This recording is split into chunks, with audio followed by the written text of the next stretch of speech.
জাকির ভাই, ভালো আছেন? السلام عليكم ورحمة الله وبركاته. ওয়ালাইকুম আসসালাম ওয়া রাহমাতুল্লাহি ওয়া কেমন বারাকাতুহু। মুস্তাদ জি, ভালো আছেন? জি আলহামদুলিল্লাহ।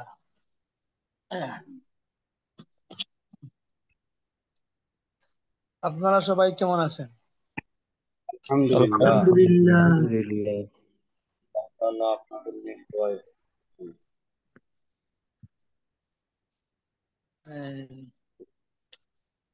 দরস কি শুরু শুরু করে দেব? ইনশাআল্লাহ। জি ইনশাআল্লাহ। অনেকেই আসেননি এখন।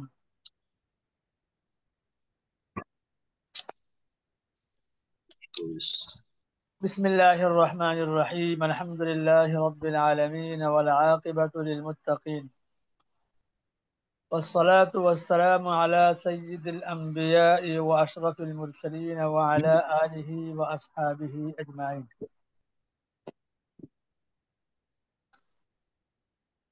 أما بعد، মার্কাজুল উলুম উত্তরা ঢাকার কল্যাণে আয়োজিত দারুল ইফতার প্রথম ব্যাচে অধ্যয়নরত হযরত উলামায়ে কেরাম,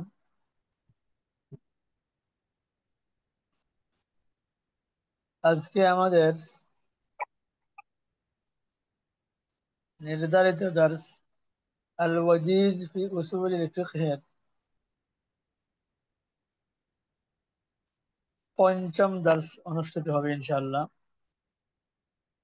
আমরা বিগত দর্সে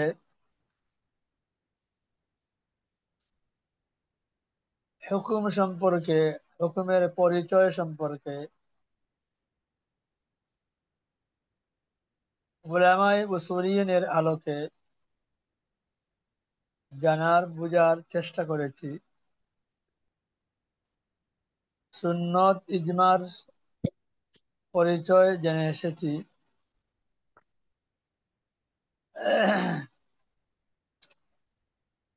আজকে আমরা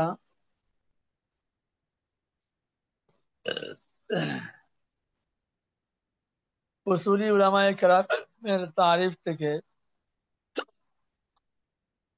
তাফরিআন আরো দুইটা বিষয় বোঝার চেষ্টা করব।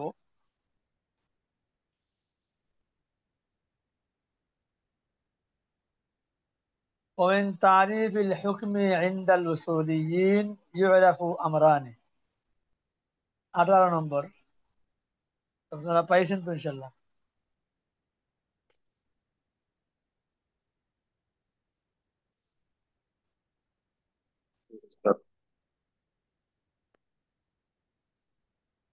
দুটি বিষয় আমাদের বোঝার আছে।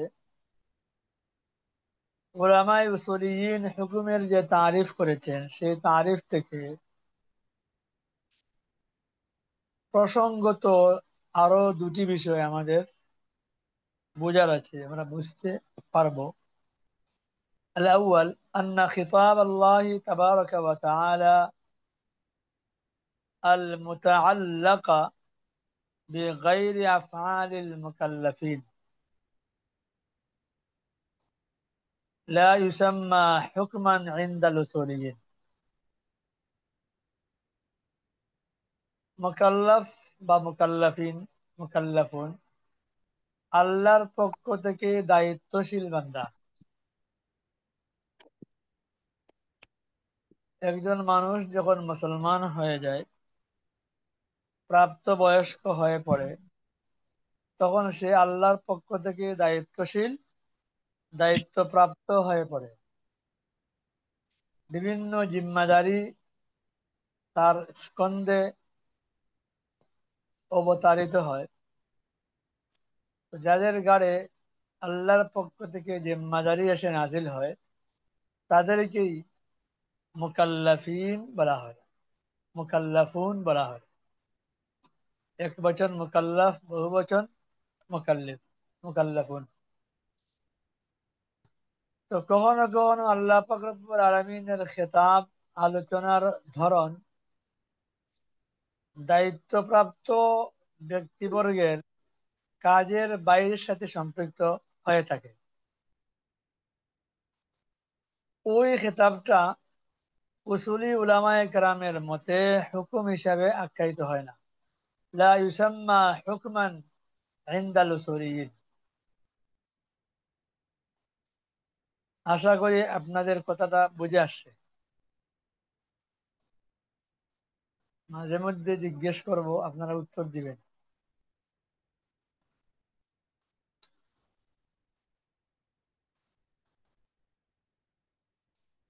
মিথলু খিতাবুহু তাআলা আল মুতাআল্লিকু বিযাতিহি ওয়া সিফাতিহি। যেমন আল্লাহ পাক রব্বুল আলামিনের কথার সম্পর্ক বা সম্বোধনের সম্পর্ক তার নিজের সত্তার সাথে এবং গুণাবলীর সাথে, এগুলো উসুলি উলামায়ে কেরামের মতে হুকুম নয়। কাকাউলিহি তাআলা আল্লাহু বিকুল্লি শাইইন আলিম। যেখানে আল্লাহ পাক রব্বুল আলামিনের জন্য এটা হুকুম আরোপ করা হচ্ছে, সাব্যস্ত করা হয়েছে যে তিনি সব কিছুর জ্ঞান রাখেন, সব কিছু সম্পর্কে তিনি অবগত আছেন। আল্লাহু বিকুল্লি শাইইন আলিম। ওয়া খিতাবুহু আল মুতাআল্লাক বিমা খালাকাহু মিন জামাদাত কাকাউলি তাআলা ওয়াশ-শামসু ওয়াল কামার ওয়াশ-শামসু ওয়াল কামার ওয়ান-নুজুমু মুসাখখারাতিন বিআমরিহি। চন্দ্র, সূর্য এবং আকাশের নক্ষত্ররাজি সবই আল্লাহ পাক রব্বুল আলামিনের হুকুমের উপর মুসাখখার। মানে সব জিনিসই আল্লাহর হুকুম পালন করছে, আল্লাহর হুকুমের আওতাধীন। এই সবগুলো হচ্ছে জামাদাত, শামস, কামার, নুজুম। এগুলোর সাথে যে হুকুম সম্পৃক্ত আল্লাহ পাকের, এগুলোকে উসুলি উলামায়ে কেরামের মতে হুকুম বলা হয় না।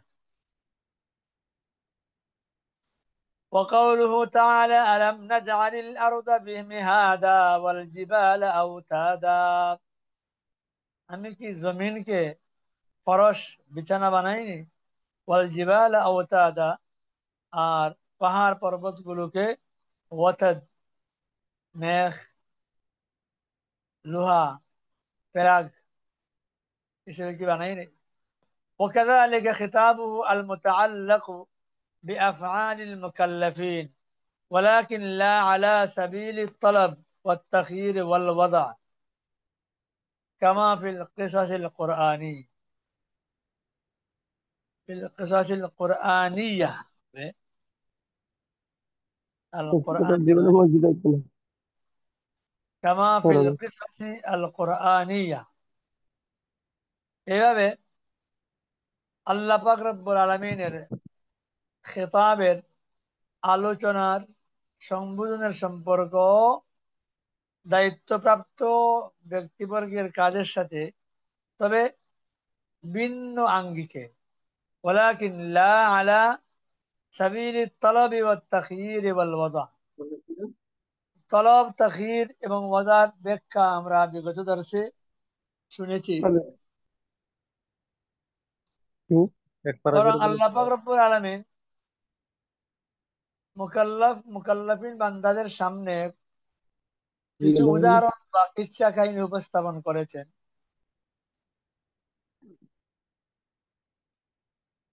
যেগুলোর সম্পর্ক মুকাল্লাফদেরকে শিক্ষা দেওয়া। কিন্তু এটাকেও উসুলি উলামায়ে কেরামের মধ্যে হুকুম বলা যাবে না,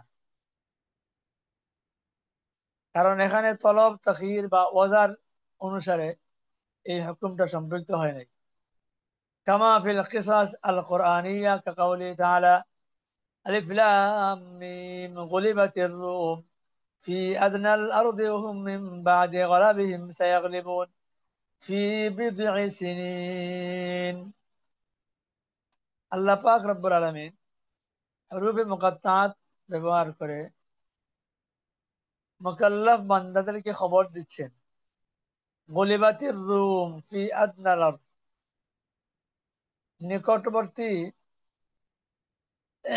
তোমাদের নিকটবর্তী এলাকায় রোমানদেরকে আল্লাহ বিজয় দান করেছেন,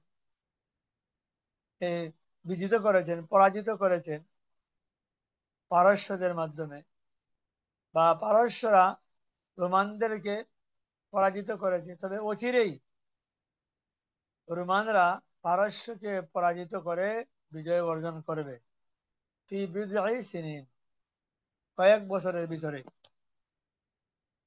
আল্লাহ পাক রব্বুল আলামিন আমাদেরকে খবর দিছেন পূর্বেকার যুগের উম্মতদের, বা বিশেষ করে ইসলামের প্রারম্ভ যুগে আহলে কিতাব রোমান, যারা খ্রিস্টান ছিল, আল্লাহর ওয়াহদানিয়ত বা আসমানি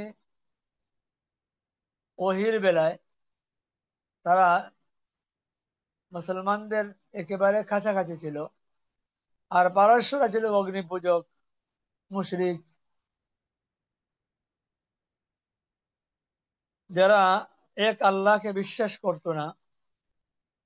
কিন্তু ওই সময় মুসলমানরা রোমানদের বিজয় শুনলে আনন্দিত হতেন, আর পারস্যদের পরাজিত পরাজয় বরণের কথা শুনলে আনন্দিত হতেন।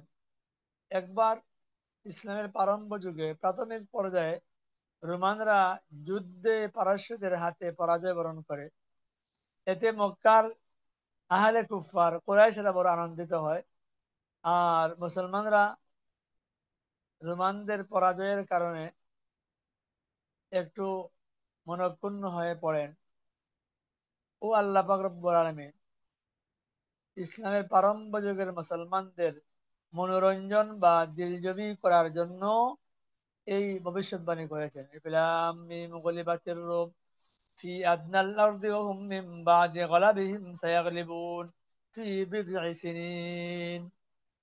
এখানে মুকাল্লাবিনদের সাথে এই আয়াতের বা এই কিত্তার সম্পর্ক আছে, তবে উসুলি উলামায়ে কেরামের মতে হুকুমের আলোকে নয়। ওয়াকামা ফি আখবারিহি আন খালকিহি লিল মাখলুকাত, আল্লাহ পাক রব্বুল আলামিন সৃষ্টিজীব সম্পর্কে সৃষ্টি তত্ত্বের যে সংবাদ বিতরণ করেছেন আমাদেরকে, এই সংবাদের ভিতরে যে হুকুম আছে, এই হুকুমটাও আফআলুল মুকাল্লিবিনের সাথে সম্পৃক্ত, তবে তলব তখীর বা ওয়াজা অনুসারে নয়। মিসলু কাউলিহি তাআলা ওয়াল্লাহু খালাকাকুম ওয়া মা তা'মালুন, আল্লাহ পাক রব্বুল আলামিন তোমাদেরকে সৃষ্টি করেছেন এবং তোমাদের যাবতীয় কর্ম, তোমাদের চলন বলন, আচরণ, উচ্চারণ সবকিছুই তিনি সৃষ্টি করেছেন।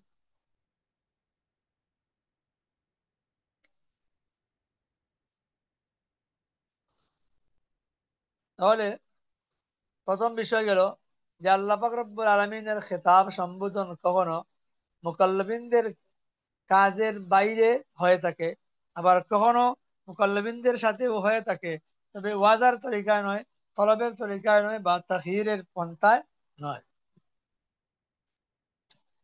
তলবের ভিতরে কোনো কাজের বাস্তবায়ন বা কোনো কাজের বর্জন উভয়টা শামিল। আর তাখীরের ব্যাপারে, তাখীরের মতলব হলো আল্লাহ পাক রব্বুল আলামিন দুটি বিষয়ের যে কোনো একটাকে বান্দা গ্রহণ করার এখতিয়ার দিয়েছেন।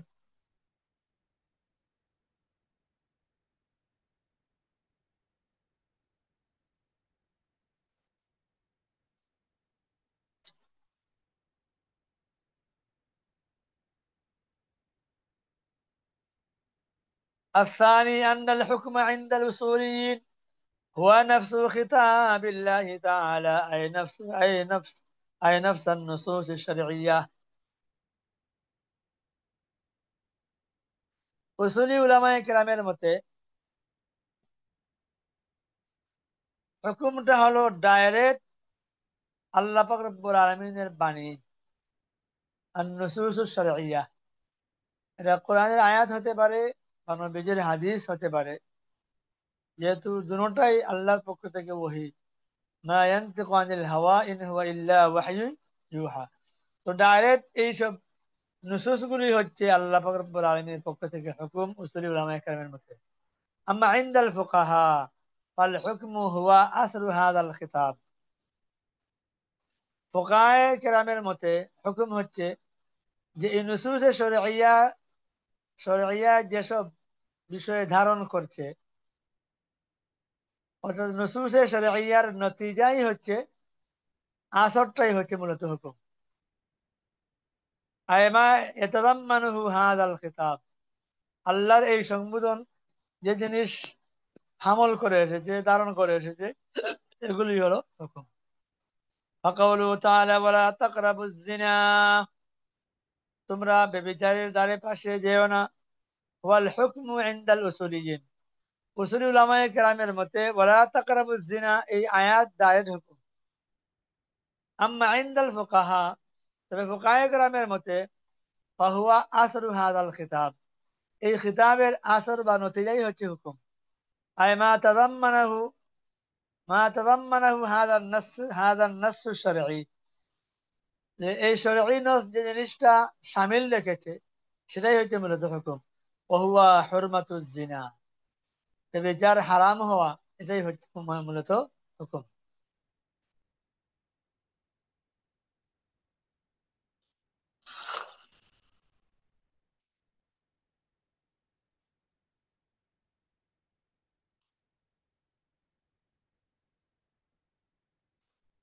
আকসামুল হুকমি শারঈ, 19 নম্বর পর্বে মুসান্নিফ রাহিমাহুল্লাহ তাআলা আমাদের সামনে হুকমে শারঈর প্রকারভেদ নিয়ে আসবেন। ইয়ানকাসিমুল হুকমু ইনদাল উসুলিয়্যিন ইলা কিসমাইন,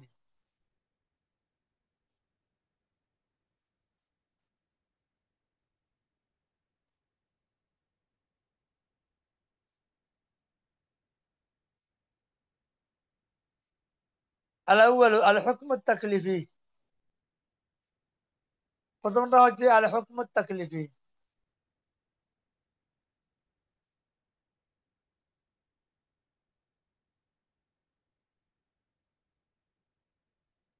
কষ্টদায়ক হুকুম,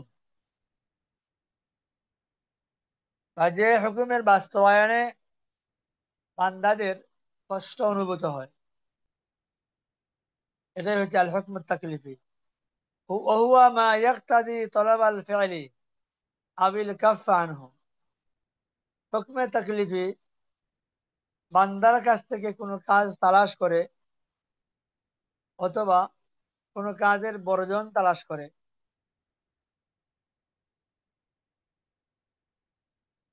আবিত তাখয়ির বাইনাল ফি'লি ওয়াত তারক, অথবা কোনো কাজ করা বা না করার উপর রাহনামাই করে, সেটাই হচ্ছে হুকুম।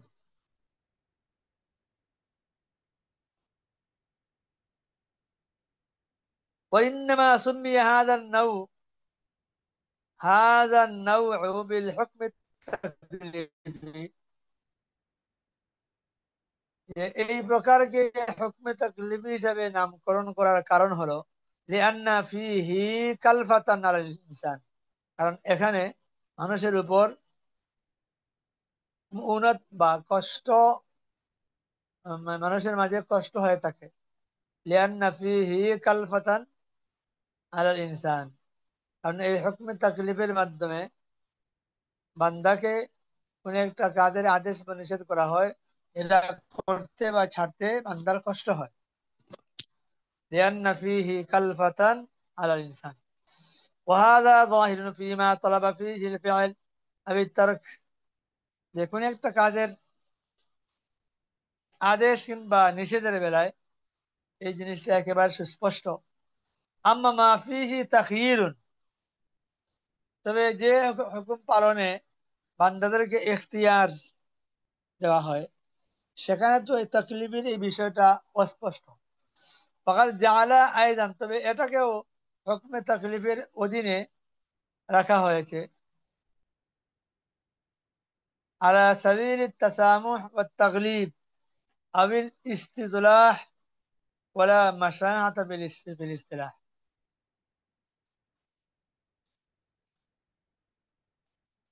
যে তরক এবং ফেলের উপর তরক এবং ফেলকে প্রাধান্য দিয়ে তাকেও তাদের ভিতরে সামিল রাখা হয়েছে তাকরিবান।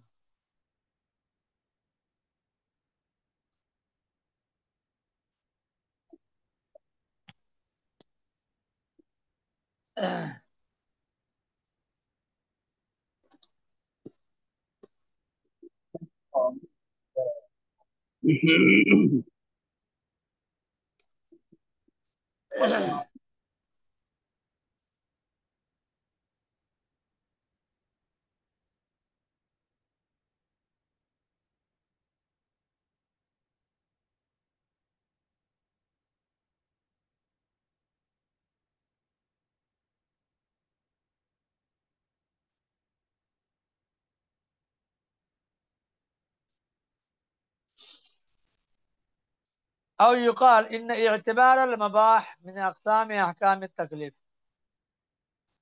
অথবা বলা যাবে যেসব কাজ করলে সব, না করলে কোনো গুনাহ নেই, এগুলো আহকামে তাকলিফের অন্তর্ভুক্ত।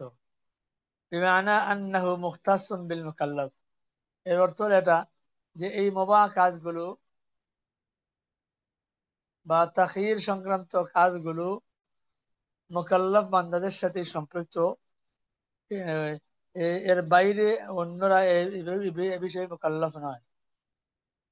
أي أن الإباحة بالتخيير بين الفعل والترك لا يكون إلا لمن يصح إلزامه بالفعل أو بالترك। ইবাহাত এবং তাখয়ির, মানে তাখয়ির মানে কোনো কাজ করা কিংবা না করার, এটা এই শুদ্ধ হয় শুধু তাদের জন্যই যাদেরকে কোনো কাজের দায়িত্ব দেওয়া হয় বা কোনো কাজ বর্জন করবার জন্য নিষেধাজ্ঞা আরোপ করা হয়। আর এটা মুকাল্লাফ ছাড়া আর অন্য কাউকে এই দায়িত্ব বা লাজিম করা হয় না। কারণ যেহেতু বাকি সব গায়রে লাবিল উকুল আল্লাহর হুকুম সম্পর্কে মুবাহ এবং তাখয়ির এটাও মুকাল্লাফ বান্দাদের সাথে সম্পৃক্ত। লা বিমানা আন্নাল মুবাহা মুকাল্লাফুন বিহি, এই অর্থে নেই যে মুবাহর বেলায়ও বান্দাকে মুকাল্লাফ বানানো হয়েছে, বরং মূলত এই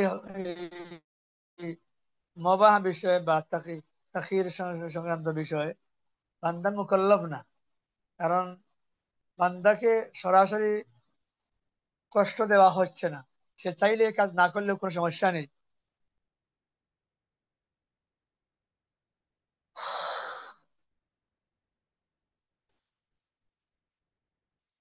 الثاني الحكم الوضعي، আর এক প্রকার হুকুম হচ্ছে আল হুকমুল ওয়াজি',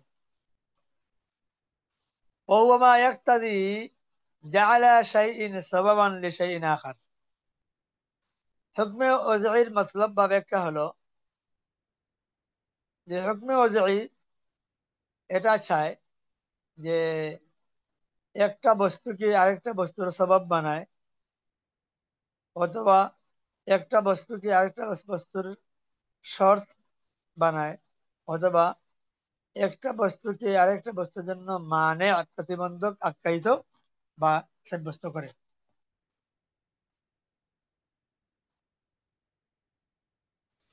وسمي هذا النوع بالحكم الوضعي، এই দ্বিতীয় প্রকারকে হুকমে ওয়াজি হিসেবে নামকরণের পিছনে কারণ হলো লিআন্নাহু রাবতুন বাইনা শাইআইন বিসসাবাবিয়্যাহ, কারণ এই হুকমে ওয়াজি'র মাধ্যমে দুইটা বস্তুর মধ্যকার সম্পর্ক তৈরি হয় সবাবি হাইসিয়তে অথবা শর্তের আলোকে, আবিল মানিইয়াতি বিওয়াজিন মিনাশ শারি', অথবা শারের পক্ষ থেকে মানে বাধা বা প্রতিবন্ধকের হওয়ার আলোকে। আই বিজা'লিম মিনহু, আই ইন্না শারি'a হুয়া আল্লাযী জা'আলা হাযা সাবাবান লিহাযা, অর্থাৎ শারে আল্লাহ পাক রব্বুল আলামিন এই বস্তুর জন্য এই বস্তুকে এই কারণ বা সবব নির্ধারণ করেছেন, অথবা এই বস্তুর জন্য ওই বস্তুকে শর্ত আরোপ করেছেন, অথবা এই বস্তুর জন্য এই বস্তুকে আপনার মানে হাইল বা প্রতিবন্ধক সৃষ্টি করেছেন। ওয়াকাদ মাররাতিল আমসিলাতু লিহাদাইন আন-নাওয়াইন, এই হুকমে তাকলিফি এবং হুকমে ওয়াজঈর বেশ কিছু মিসাল গত হয়েছে, গত দর্শে আমরা তুলে ধরেছি।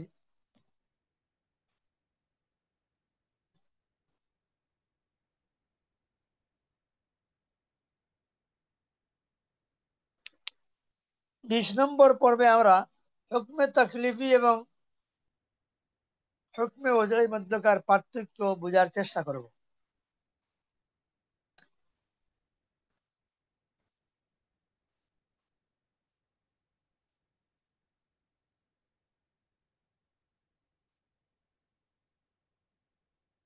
الفرق بين الحكم التكليفي والحكم الوضعي: الحكم التكليفي يتطلب فعل شيء أو تركه।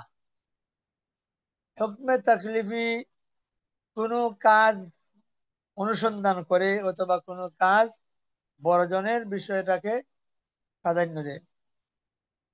আও ইবাহাতাল ফি'লি আও তারকি লিল মুকাল্লাফ, অথবা কোনো কাজ করার জাওয়াজ অথবা কোনো কাজ না করার জাওয়াজ আরোপ করে মুকাল্লাফ বা দায়িত্বশীল বান্দাদের জন্য। আম্মাল হুকমুল ওয়াজঈ ফালা ইউফিদু শাইআন মিন যালিকা, হুকমে ওয়াজঈ এই উপরোক্ত কোনো জিনিস বান্দার জন্য প্রমাণ করে না, সাবিত করে না।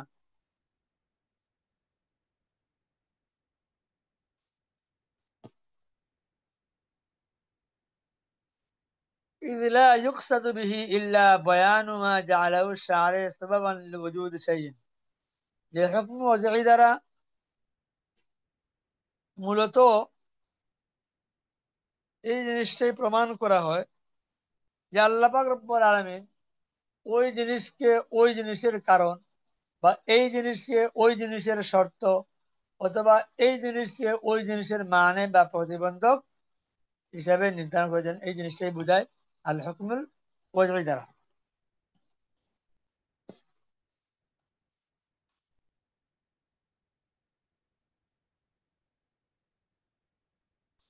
ليعرف المكلف متى يثبت الحكم الشرعي ومتى ينتفي فيكون على بينة من أمره।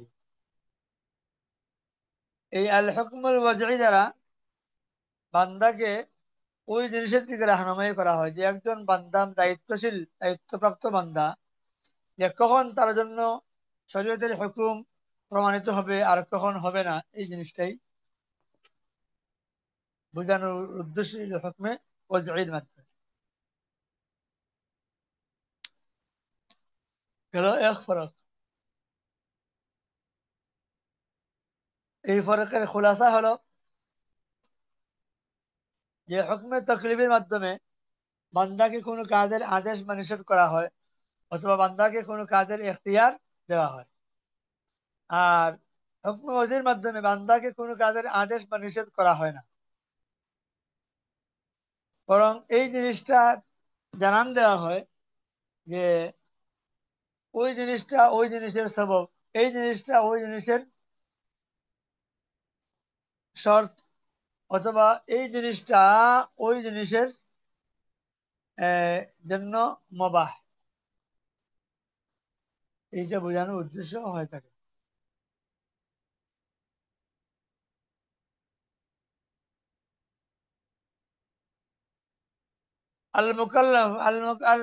المكلف به في الحكم التكليفي أمر يستطيع المكلف فعله وتركه فهو داخل في حدود قدرته واستطاعته।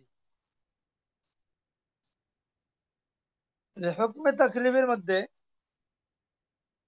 মুকাল্লাফ বান্দার জন্য এই জিনিসটা সাব্যস্ত হয় যে সে কোনো কাজ করবে অথবা ছাড়বে, অর্থাৎ এই ফেল বা তরকটা বান্দার ক্ষমতার ভিতরে থাকে। هو داخل في حدود قدرته واستطاعته لأن الغرض من التكليف আর তাকলিফের উদ্দেশ্য হলো ইমতিসাল মুকাল্লাফ মা কুল্লিফা বিহি, যে মুকাল্লাফ বান্দাকে যে জিনিস জানতে বুঝতে আমল করতে প্রতিষ্ঠিত করা হয়েছে।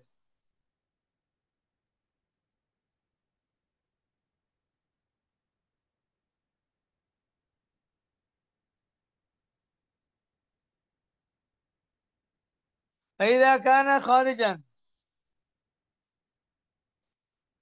عن استطاعته, যদি বান্দার দায়িত্বপ্রাপ্ত বান্দার ক্ষমতার বাইরে চলে যায় এই হুকুমটা, কানাত তাকলিফু বিহি আবাসান, তখন আপনার এই দায়িত্বটা একেবারে বেকার হয়ে পড়ে। ইউনজাহু আনহু শারে আল হাকিম, ইউনাজ্জাহু আনহু, যে যে হুকুমটা বান্দার জন্য কষ্ট, বান্দার ক্ষমতার বাইরে হয়ে যায়, এমন হুকুম আরব থেকে আল্লাহ পাক রব্বুল আলামিন দুজন জন দূরে থাকেন।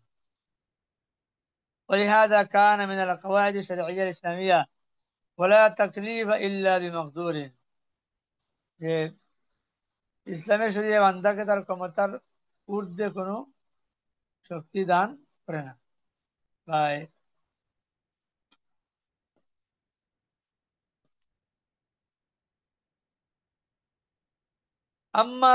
أما في الحكم الوضعي فلا يشترط في موضوعه أن يكون في قدرة المكلف, ومن ثم كان منه المقدور للمكلف ومنه الخارج عن قدرته. এই হুকম ওয়াজির যে কখনো বান্দা তার ক্ষমতার ভিতরে থাকে, আবার কখনো ক্ষমতার বাইরে চলে যায়।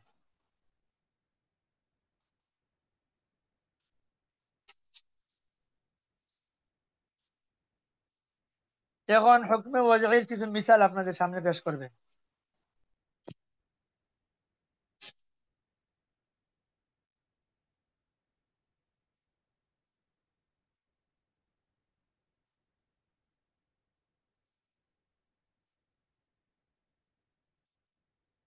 فمن الحكم الوضعي المقدور للمكلف, যেসব হুকমে ওয়াজির মুকাল্লাফ দায়িত্বপ্রাপ্ত বান্দাদের ক্ষমতার ভিতরে, সেগুলো হলো السرقة والزنا وسائر الجرائم فقد جعل الشارع أسبابا لمسبباتها. আল্লাহ পাক রব্বুল আলামিন এইসব জিনিসকে তার মূল হুকুমের জন্য সবব নির্ধারণ করছেন।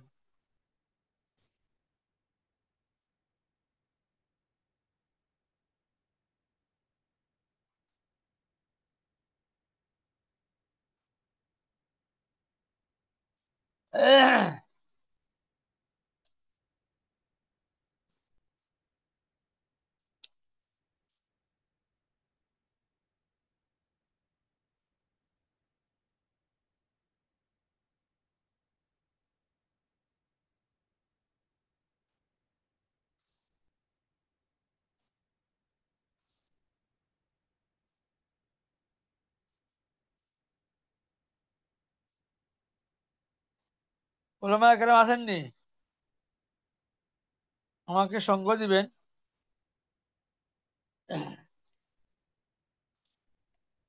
জি উস্তাদ। হুম, আমার ঘুম জি চলে আসছিল, জন্য একটা পান খাইলাম। জি জি হুম।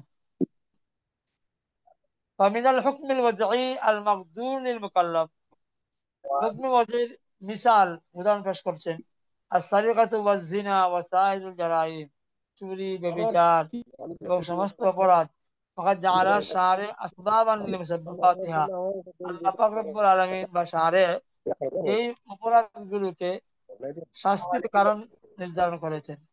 ফাসসারিকাতু মাসালান সাবাবুন লিকাতই ইয়াদিস সারিক, যে চুরি, এটা আল হুকমুল ওয়াজিই, এটা কারণ বনেছে মানুষ চুরের হাত কাটার। ওয়াজিনা লিজিলদি জানি আও লিরাজমিহি, এবং জিনাকে কারণ খুব কম তো বুঝতে মানুষ হিসেবে আখ্যায়িত করেছেন আল্লাহ পাক রব্বুল আলামিন বাড়িতে কথা বুঝছেন? মানে সময় কিন্তু কম, কাজ আমাদের বেশি, বুঝছেন? সেই ক্ষেত্রে এটা করতে হবে। আর যদি না হয় সেটা জানাবেন। না, তা তো অবশ্যই।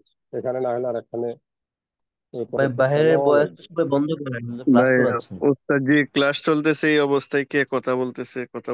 ওস্তাদের কথা বোঝা যাচ্ছে না। বলবেন না কেউ বাইরে থেকে।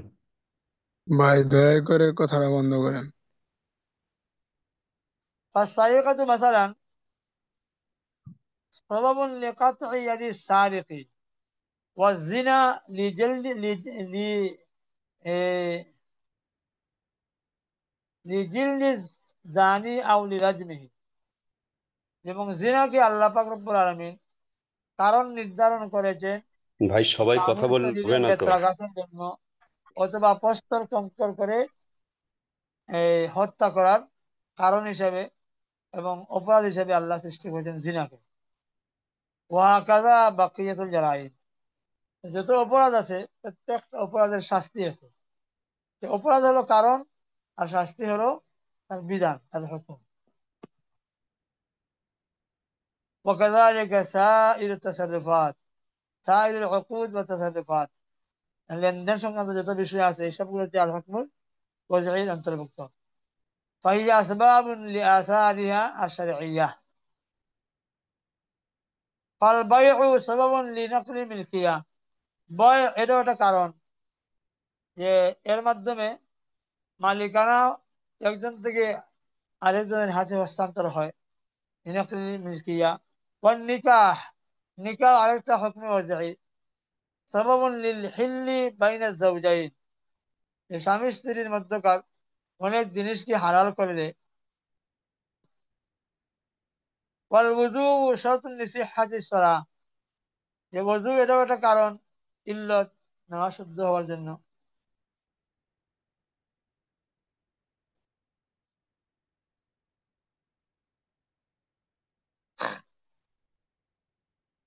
ফালা ইয়াসিহু নিকাহুন বিলা শুহুদিন, সুতরাং সাক্ষ্য ছাড়া নিকাহ শুদ্ধ হবে না। ওয়ালা তাসিহু সালাতুন বিলা উযুইন, ঠিক ওযু ছাড়া নামাজ শুদ্ধ হবে না। ওয়াকাতুল ওয়ারিস মুরিসাহু মানিউম মিনাল ইরসি, যদি উত্তরাধিকারী তার উত্তরসূরিকে হত্যা করে ফেলে তাহলে সে মিরাজ থেকে মৃত ব্যক্তির কার্য সম্পত্তি থেকে সে বঞ্চিত হয়ে পড়বে। ওকাজা কাতারাল মুসালাহু লিল মুসি, যদি ওসিয়তকারীকে হত্যা করে ফেলে ওসিয়ত প্রাপ্ত ব্যক্তিরা,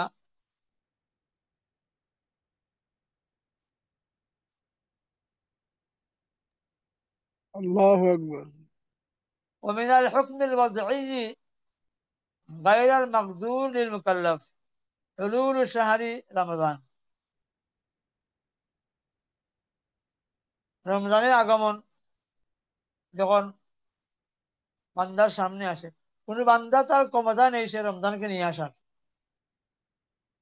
বরং এটা আল্লাহর পক্ষ থেকে আসে 12 মাসে একবার। তো যখন এই মাস চলে আসে সঙ্গে সঙ্গে প্রাপ্তবয়স্ক মুকাল্লাফিন বান্দাদের উপর পুরো মাস রোজার বিধান এসে পড়ে, রোজা ফরজ হয়ে যায়।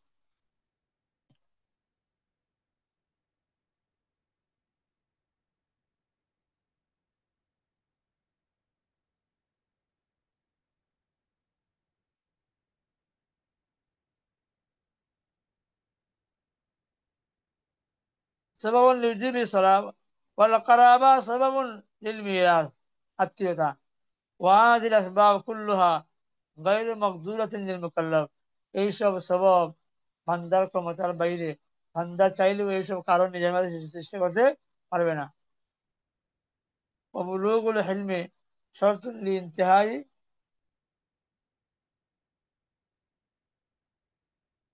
الولاية على النفس, وبلوغ الإنسان الرشد شرط لنفاذ بعض التصرف, وكل من البلوغ والرشد غير مقدور للمكلف, কোন ব্যক্তি চাইলেও সে বালিগ হতে পারবে না, এটা আল্লাহর পক্ষ থেকে আল হুকম হিসেবে হয়ে থাকে। ওয়াল উবুওয়াতু মানিআতুম মিন কাতলিল আবি ইযা কাতালা ইবনুহু আমদান। উবুওয়াত এটা বাবাকে হত্যা করাকে নিষেধ করে। এখন বান্দা যদি ইচ্ছা করে তার বাবাকে হত্যা করে, তাহলে আপনার সে হুকম মুকাল্লাফ হবে। হত্যার বদলে অন্যায়ভাবে যদি সে হত্যা করে থাকে, শরীয়ত তাকে এই মিরাজ থেকে বঞ্চিত করেছে। ফল জুনুন মানিউম মিন তাকলিফিন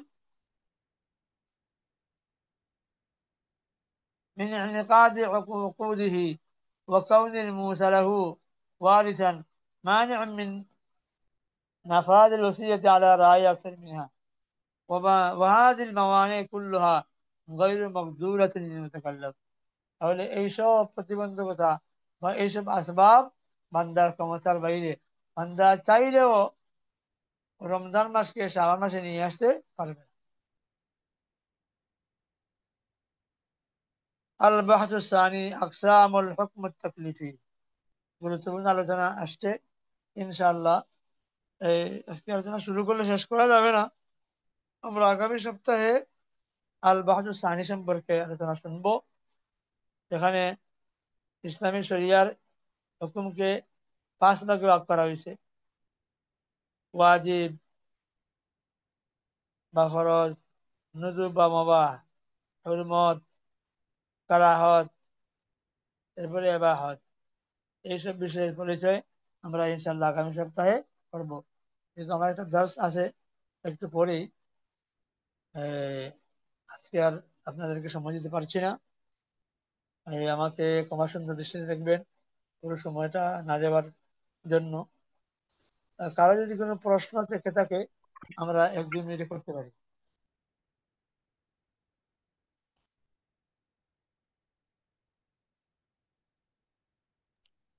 উস্তাদ, জি, একটা প্রশ্ন ছিল আর কি, বলেন। যে আমর তো উজুবের ফায়দা দেয়, জি, আল আমরুল উজুব, তাহলে মানে কি কি কারিনা পেলে ওটা উজুবের ফায়দা দেবে না আর কি? এগুলো আপনারা অবশ্যই আমাদের আলোচনার সামনে আসবে। এটা করিনা জি আছে, মানে আয়াতের সিয়াক ও সাবাক নসুসের পূর্বাপর। হ্যাঁ, জি পূর্বাপরের অবস্থায় বোঝা যায় যে আপনার এটা আমরে উজুবি বরং আমরে ইরশাদি।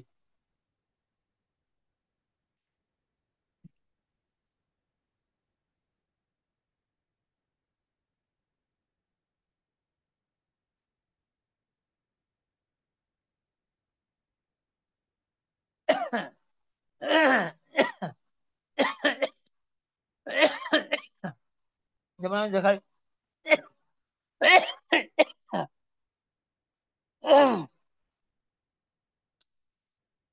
আল্লাহ পাক বলছেন, ইয়া আইয়ুহাল্লাযীনা আমানু ইযা তাদায়ানতুম বিদাইনিন ইলা আজালিন মুসাম্মান ফাকতুবু। এ মুসলমানরা, তোমরা যখন পরস্পর লেনদেন করবে, লেনাদেনা করবে, মানে নির্দিষ্ট টাইমে, ফাকতুবু, তখন তোমরা এই নির্দিষ্ট টাইমটা লিখে নাও, যাতে পরবর্তীতে কোনো সমস্যার সম্মুখীন না হোক। তাহলে পরস্পর লেনদেন করাটাও জরুরি না। হ্যাঁ, এটা হইলো আমরা এখতিয়ারি, চাইলে লেনদেন করবে, চাইলে করবে না। হ্যাঁ, তো যেহেতু মূলত লেনদেনটাই কিনা আল্লাহর পক্ষ থেকে ওয়াজিব না, সুতরাং এই লেনদেনের ব্যাপারে যদি আপনার কোনো বিধান আল্লাহ থেকে আসে, তাহলে অটো যে আপনার এই হুকুমটা, যে ওই যে ফাকতুবুর যে যে আদেশটা, এই আদেশটা জি যে আপনার উজুবি না, তার এই আগের বিষয়ে কি জানান দিচ্ছে যে লেনদেন করা এটা জরুরি বিষয় না। যদি লেনদেনটা জরুরি বিষয় হতো, তাহলে এই ব্যাপারে পরবর্তীতে যে নির্দেশনা আল্লাহর পক্ষ থেকে এসেছে, আপনার এই সিগাতুল আমরের মাধ্যমে এটা ওয়াজিব হয়ে যেত। কথা বুঝে আসছে? জি আমরা অনেক সময় লেনদেন করি, কিন্তু কোনো কোনো কিছু লেখি না। তো এই আপনার না লেখার পিছনে মূলত কারণ কি, যে মূল যে বিষয়টা লেনদেন, সেটাও কি ওয়াজিব না। চাইলে এখন করবে, চাইলে করবে না, এইভাবে। মানে করিনা আয়াতের সিয়াক ও সবাক, সিগাতুল আমরের আগ পিছ আপনাকে বুঝিয়ে দেবে যে এটা আপনার আমরটা ওয়াজিব বা ফরজ বা সুন্নতে মুআক্কাদা।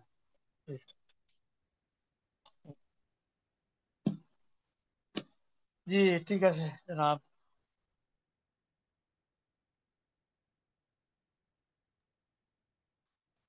তাহলে রাখি, ভালো থাকেন, সুস্থ থাকেন, ইনশাল্লাহ দেখা হবে আগামী সপ্তাহে।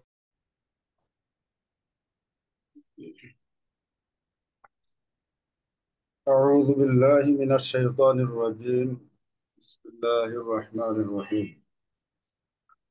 الحمد لله رب العالمين والعاقبة للمتقين والصلاة والسلام على أشرف الأنبياء والمرسلين وعلى آله وأصحابه وأزواجه وأتباعه أجمعين. رب اشرح لي صدري ويسر لي أمري واحلل عقدة من لساني يفقه قولي. رب زدني علما رب يسر ولا تعسر وتمم بالخير. ربنا لا علم لنا إلا ما علمتنا إنك أنت العليم الحكيم. اللهم صل وسلم وبارك على سيدنا محمد وآله وأصحابه أجمعين. الحمد لله. মারকাজুল উলুম উত্তরার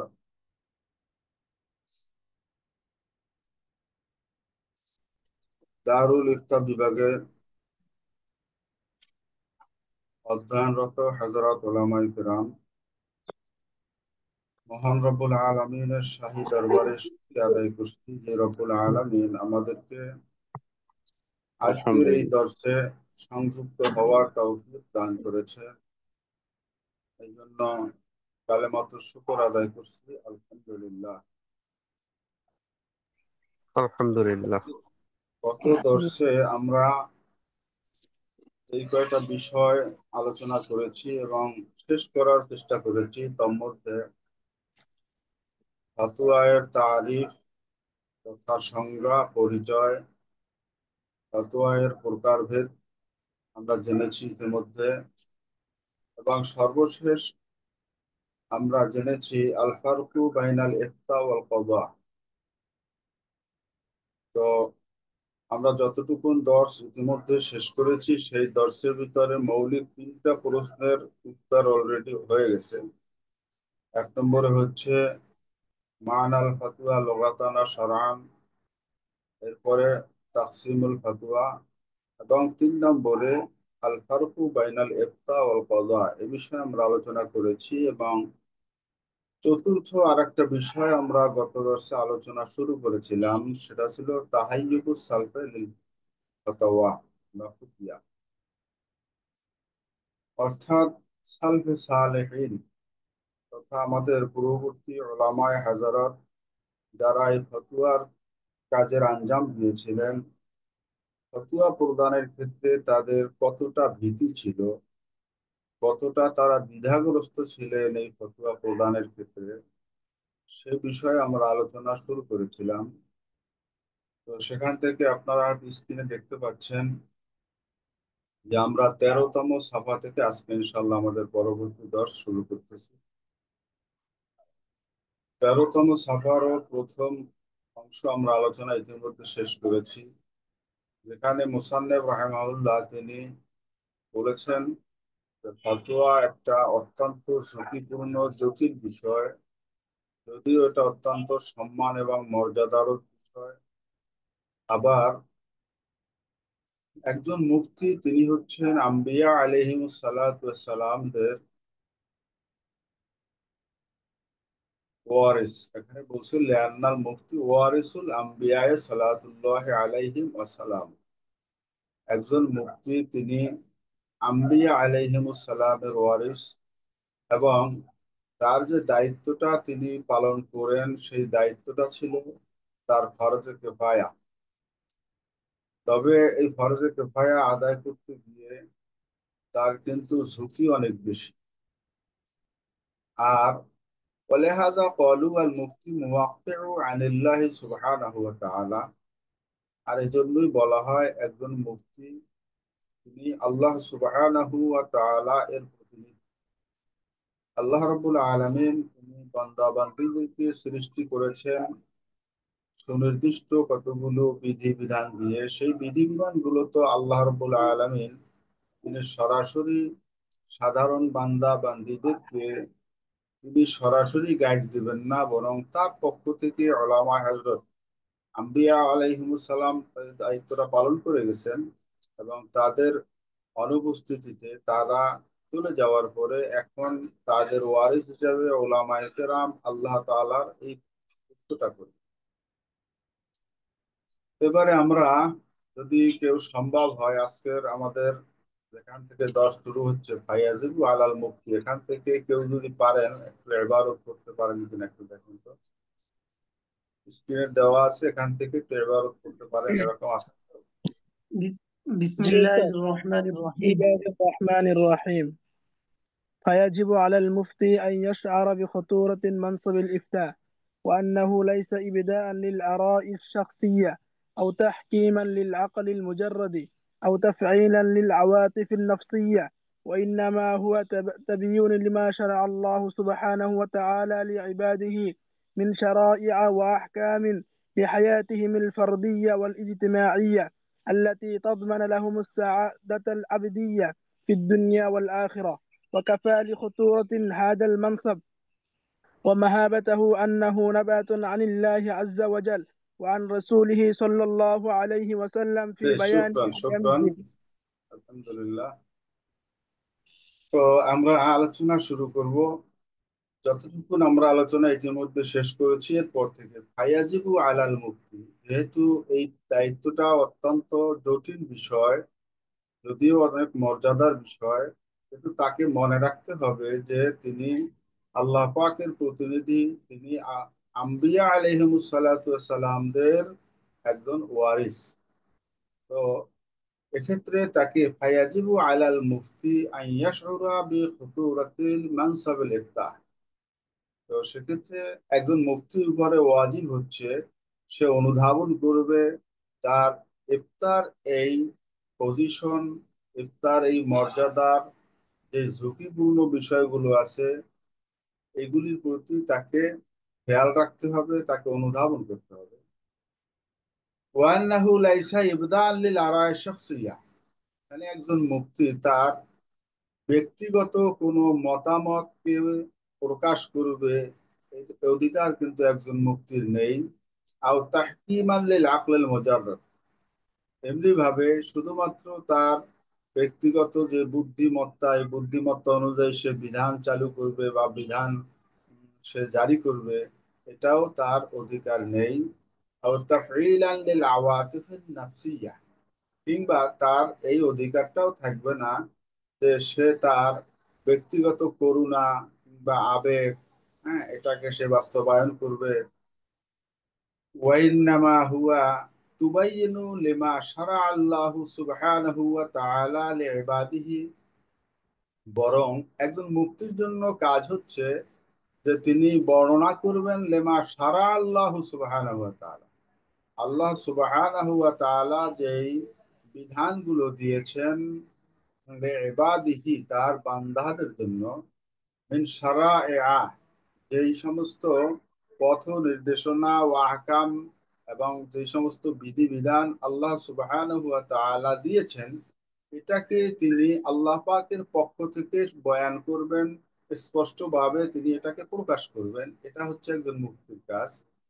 ওয়া আহকাম লিহায়াতিহিমুল ফারদিয়্যাতি ওয়াল ইজতিমাইয়্যা, আল্লাহ সুবহানাহু ওয়া তাআলার পক্ষ থেকে যেই আহকাম, যেই শরিয়া দেয়া হয়েছে এবং যেই আহকামে শরিয়াগুলো তাদের ব্যক্তিগত এবং সামাজিক জীবনের জন্য প্রযোজ্য। তো এখানে লিহায়াতিহিমুল ফারদিয়্যা ওয়াল ইজতিমাইয়্যা, প্রথম বলছে ব্যক্তিগত, তেমনি ভাবে ইজতিমাইয়্যা তথা সামাজিক। তো ব্যক্তিগত সামাজিক ওলামায়ে হযরত আমরা জানি যে ব্যক্তি পরিবার এরপরে সমাজ, রাষ্ট্র। রাষ্ট্ররাও কিন্তু রাষ্ট্রবিজ্ঞানের পরিভাষায় রাষ্ট্র হচ্ছে সমাজের বৃহত্তম একটা রূপ হচ্ছে রাষ্ট্র। অতএব সেক্ষেত্রে রাষ্ট্রীয়ভাবে, সামাজিকভাবে, পারিবারিকভাবে, ব্যক্তিগতভাবে একজন বান্দাবান্দির জন্য যে বিধি বিধান রয়েছে, আল্লাতি তাজমানু লাহুমুস সাআদাতুল আবদিয়্যাহ ফিদ দুনিয়া ওয়াল আখিরাহ, যেটার উপরে দুনিয়া এবং আখিরাতের চিরস্থায়ী কল্যাণ যেটার উপরে নির্ভর করে, এই কল্যাণের বিধি বিধানগুলো ব্যক্তি এবং সমাজ কেন্দ্রিক যা বিধিবিধান আল্লাহ পাকের পক্ষ থেকে রয়েছে, এগুলো একজন মুক্তির কাজ হচ্ছে স্পষ্টভাবে বর্ণনা করে দেয়া। ওয়াকাফা লিখুতুরিহি হাযাল মানসাবে ওয়া মাহাবাতিহি আন্নাহু নিয়াবাতান আনিল্লাহি সুবহানাহু আযজা ওয়া জাল্লা ওয়া রাসূলি। আচ্ছা, তো এখানে বলছে একটা বিষয় যে একজন মুক্তির জন্য তার যে ইফতার কাজটা, এই কাজের যে পজিশনটা, যে জায়গাটা, যে মানসাবটা, এই মানসাবে তার সতর্কতার ব্যাপারে, তার ভীতির ব্যাপারে এটাই যথেষ্ট যে তাকে সে মনে রাখবে আন্নাহু নিয়াবা, তিনি হচ্ছেন নায়েব আনিল্লাহে আযজা ওয়া জাল্লা ওয়া রাসূলিহি সাল্লাল্লাহু আলাইহি ওয়াসাল্লাম। তিনি আল্লাহ সুবহানাহু ওয়া তাআলার হচ্ছেন প্রতিনিধি, রাসূলুল্লাহ সাল্লাল্লাহু নবী রাসূলদের প্রতিনিধি। অতএব এই বিষয়টা যদি তার সেন্সে থাকে, মেমোরিতে থাকে, তার ব্রেইনে থাকে, তার জেহেনে যদি এটা থাকে যে আমি এখানে আমার ব্যক্তিগত কোনো বিষয়ের দায়িত্ব পালন করছি না, বরং আমি আল্লাহ সুবহানাহু ওয়া তাআলার পক্ষ থেকে তার বিধানগুলো সাধারণ মানুষকে অবগত করতেছি, আমি রসুলের একজন ওয়ারিস হিসেবে দায়িত্ব পালন করতেছি। অতএব যদি এই চেতনাটা তার মধ্যে কার্যকর থাকে, এই বায়ানে তিলকাল আহকাম, আল্লাহ পাক এবং তাদের রসুল সাল্লাল্লাহু আলাইহি সাল্লামের আহকামগুলো বর্ণনার ব্যাপারে আমি আল্লাহ পাকের প্রতিনিধি। ওয়া তাওকীউন আন রাব্বিস সামাওয়াতি ওয়াল আরদি ওয়া রাব্বুল আলামিন, আসমান জমিনের যিনি রব এবং গোটা পৃথিবীর, গোটা আলামের, আলাম এখানে আলামিন কিন্তু জগৎ সমূহের যিনি রব, তার পক্ষ থেকে যেহেতু যেহেতু প্রতিনিধিত্ব করা হচ্ছে, তার পক্ষ থেকে যেহেতু একটা স্বাক্ষর হচ্ছেন একজন মুফতি, তো সেই হিসেবে যেটা বলছে কামা সাম্মাহুল ইমামুন নাওয়াবী রাহিমাহুল্লাহ ওয়া ইবনুল কাইয়্যিম, যেমনটা বলেছেন আল্লামা নববী রাহিমাহুল্লাহ, আল্লামা ইবনুল কাইয়্যিম রাহিমাহুল্লাহ, তানারা যেভাবে বলেছেন যে ক্বালা ইবনুল কাইয়্যিম রাহিমাহুল্লাহ, ইবনুল কাইয়্যিম রাহিমাহুল্লাহর উক্তি হচ্ছে ওয়াইযা কানা মানসিবু তাওকী'i আনিল মুলুকি বিল মাহাল্লিল্লাযী লা ইউনকারু ফাদলুহু। তিনি এখানে যেটা বলতে চাচ্ছেন যে দেখেন, একজন বাদশাহ, একটা রাষ্ট্রের বাদশার পক্ষ থেকে স্বাক্ষরিত কোনো চিঠি যদি হয় অথবা তার কোনো প্রতিনিধি হয়, তাকে যেমনি ভাবে লা ইউনকারু ফাদলুহু, তার মর্যাদা যেমনি ভাবে অস্বীকার করার সুযোগ থাকে না, ওলা ইউজহালু কাদরুহু, এবং তার যে সম্মান, তার যে ফজিলত, এটা ব্যাপারে অজ্ঞ থাকার কোনো সুযোগ নেই। ফাহুয়া মিন আলাল মারাতিব সানিয়াত, আর তিনি এটা হচ্ছে যে রাষ্ট্রীয় যে বিষয়, রাষ্ট্রপতি কিংবা বাদশার পক্ষ থেকে স্বাক্ষরিত অথবা প্রতিনিধিত্বকারী ব্যক্তি, তার এই যে মর্তবাটা হুয়া মিন আলাল মারাতিব সানিয়াত, তো এখানে তার এই সম্মানটা সর্বোচ্চ মর্যাদার বিষয়। কাইফাবে মানসাবে তাওকী'i আর রব্বিল আরদি ওয়াস সামাওয়াত, বলছেন একজন বাদশার পক্ষ থেকে প্রতিনিধি হলে তার সম্মান আর মর্যাদা যদি এত বেশি হয়, তাহলে রব্বুল রব্বুল আরদি ওয়াস সামাওয়াত, অর্থাৎ পৃথিবী এবং আসমান সমূহের যিনি রব, তার প্রতিনিধির মর্তবাটা কত বেশি। হাকিকুন বিমান উকিমা ফি হাযাল মানসাব। অতএব যথাযথ হচ্ছে যাকে এই মানসাবে কায়েম করা হয়, অর্থাৎ এই মুক্তির দায়িত্বে যাকে নিয়োগ করা হয় আল্লাহ পাকের পক্ষ থেকে, তার জন্য করণীয় বা তার জন্য সঠিক কাজ হচ্ছে আইয়াউদ্দাল্লাহু ইদ্দাতা, তিনি এ ব্যাপারে ভালোভাবে প্রস্তুতি নেবেন, যে তার মনে চিন্তা চেতনায় থাকবে যে আমি আল্লাহ পাকের যেটা হুকুম, সেই হুকুমটা আমি বান্দাবান্দীদেরকে এলান করছি। আমি তো একজন ঘোষক, অতএব তার কথার বাইরে কোনো কথা কিংবা তার মর্যাদা নষ্ট হয় এরকম কাজ বা কথা, এটা তো আমার করার কোনো সুযোগ নেই। ওয়াইয়াতা আহাবা লাহু উহুবাতান, এবং এ ব্যাপারে তাকে প্রচুর ভয়, প্রচুর ভীতি তার মধ্যে থাকতে হবে।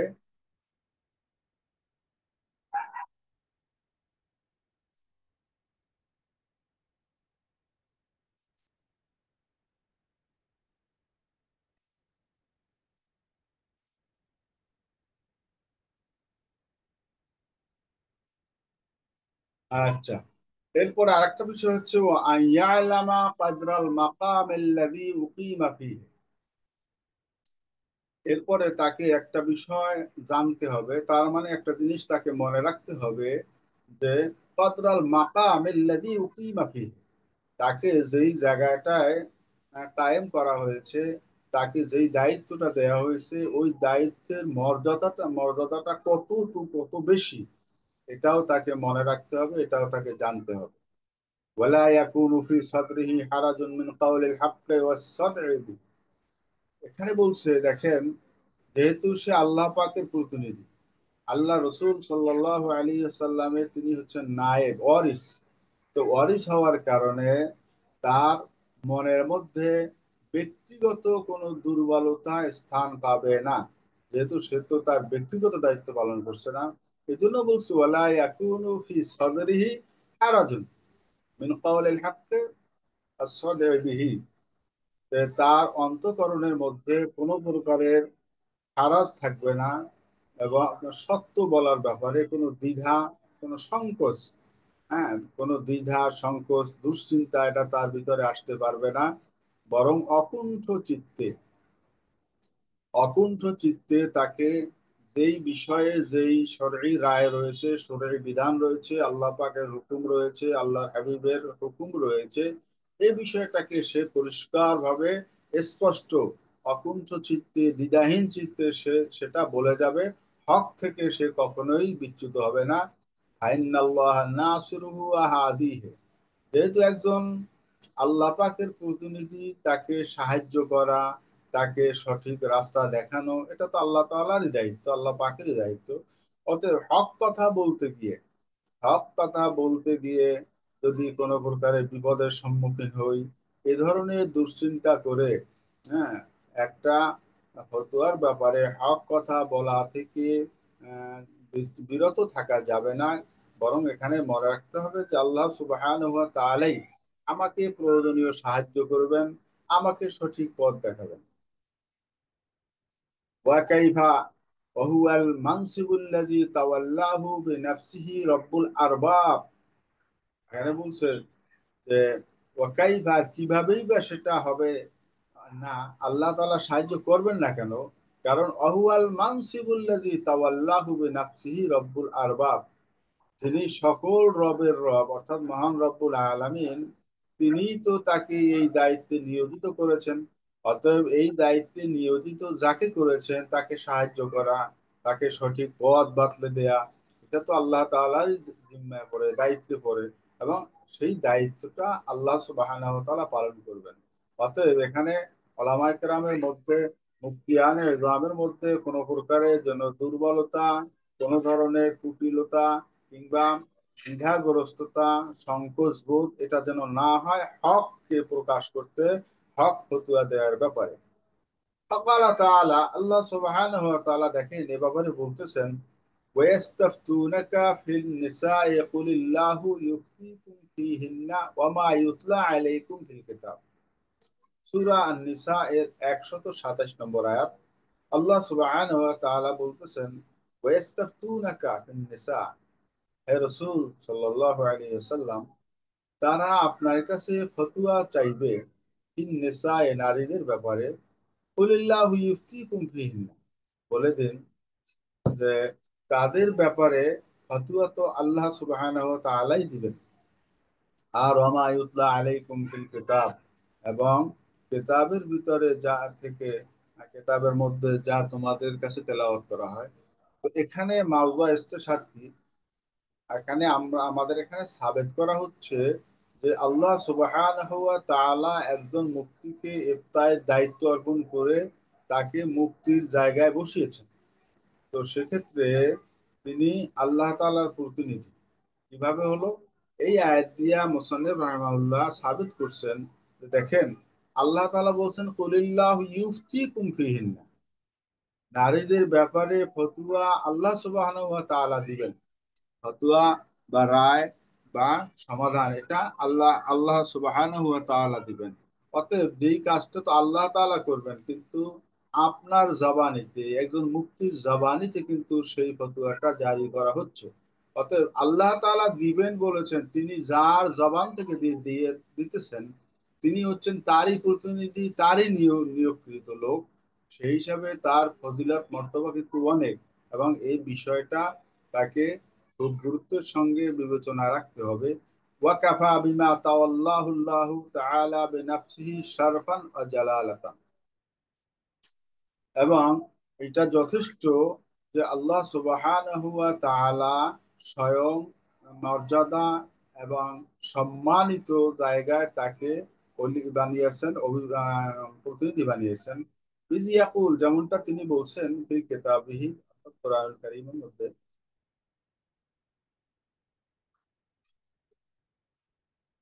তো কি বলছেন যে ইয়াস্তাফতুনাকা কুলিল্লাহু ইফতিকুম ফিল কালালা, তারা আপনার কাছে ফতোয়া জিজ্ঞেস করবে। আপনি বলে দিন কালালাহ এর ব্যাপারে ফতোয়া আল্লাহ তাআলাই দিবেন। এই কালালাহ এর সংক্ষিপ্ত ব্যাখ্যা ইতিমধ্যে আমরা পিছনে দিয়েছি। এটা হচ্ছে তার ঊর্ধ্বতন, অর্থাৎ তার আসল ফরা যার না থাকে, অর্থাৎ ওয়ারিস হিসাবে যার পিতা মাতা ইত্যাদি দাদা ইত্যাদি না থাকে, পিতা দাদা ইত্যাদিও না থাকে, আবার ছেলে নাতি নাতি ইত্যাদিও না থাকে। তো যাই হোক, এখানে এটা মাওজা ইস্তেশাদ নয়, মাওজা ইস্তেশাদ হচ্ছে ইউফতিকু, কুলিল্লাহু ইউফতিকু, আল্লাহ সুবহানাহু ওয়া তাআলাই তোমাদেরকে ফতোয়া দিবেন, তিনি তোমাদেরকে রায় দিবেন, সমাধান দিবেন। তো আল্লাহ রায় দিবেন বলতে আমরা তো দেখি যে আল্লাহ সুবহানাহু ওয়া তাআলা সরাসরি কোনো ফতোয়া বা রায় কিংবা কোনো আইন বিধান এটা জারি করেন না। এটা জারি করেন কিন্তু একজন মুফতির জবান থেকে। অতএব এই কাজটা কত বড় গুরুত্বপূর্ণ কাজ সে করতেছে, এটা বোঝানোর জন্য এই আয়াত আনা হয়েছে। এরপরে ওয়ালিয়ালামাল মুফতি আম্মা ইয়ানুবু ফি ফাতওয়াহু, একজন মুফতির অবশ্যই জানা দরকার যে কার পক্ষ থেকে ফতোয়ার ব্যাপারে সে প্রতিনিধিত্ব করছে। ওয়ালিউয়াকিনা আন্নাহু মাসউলুন গাদা, আর তাকে এটাও ইয়াকিন রাখতে হবে যে সে মাসউলুন গাদা, সে কিন্তু আগামী দিনে এ ব্যাপারে জিজ্ঞাসিত।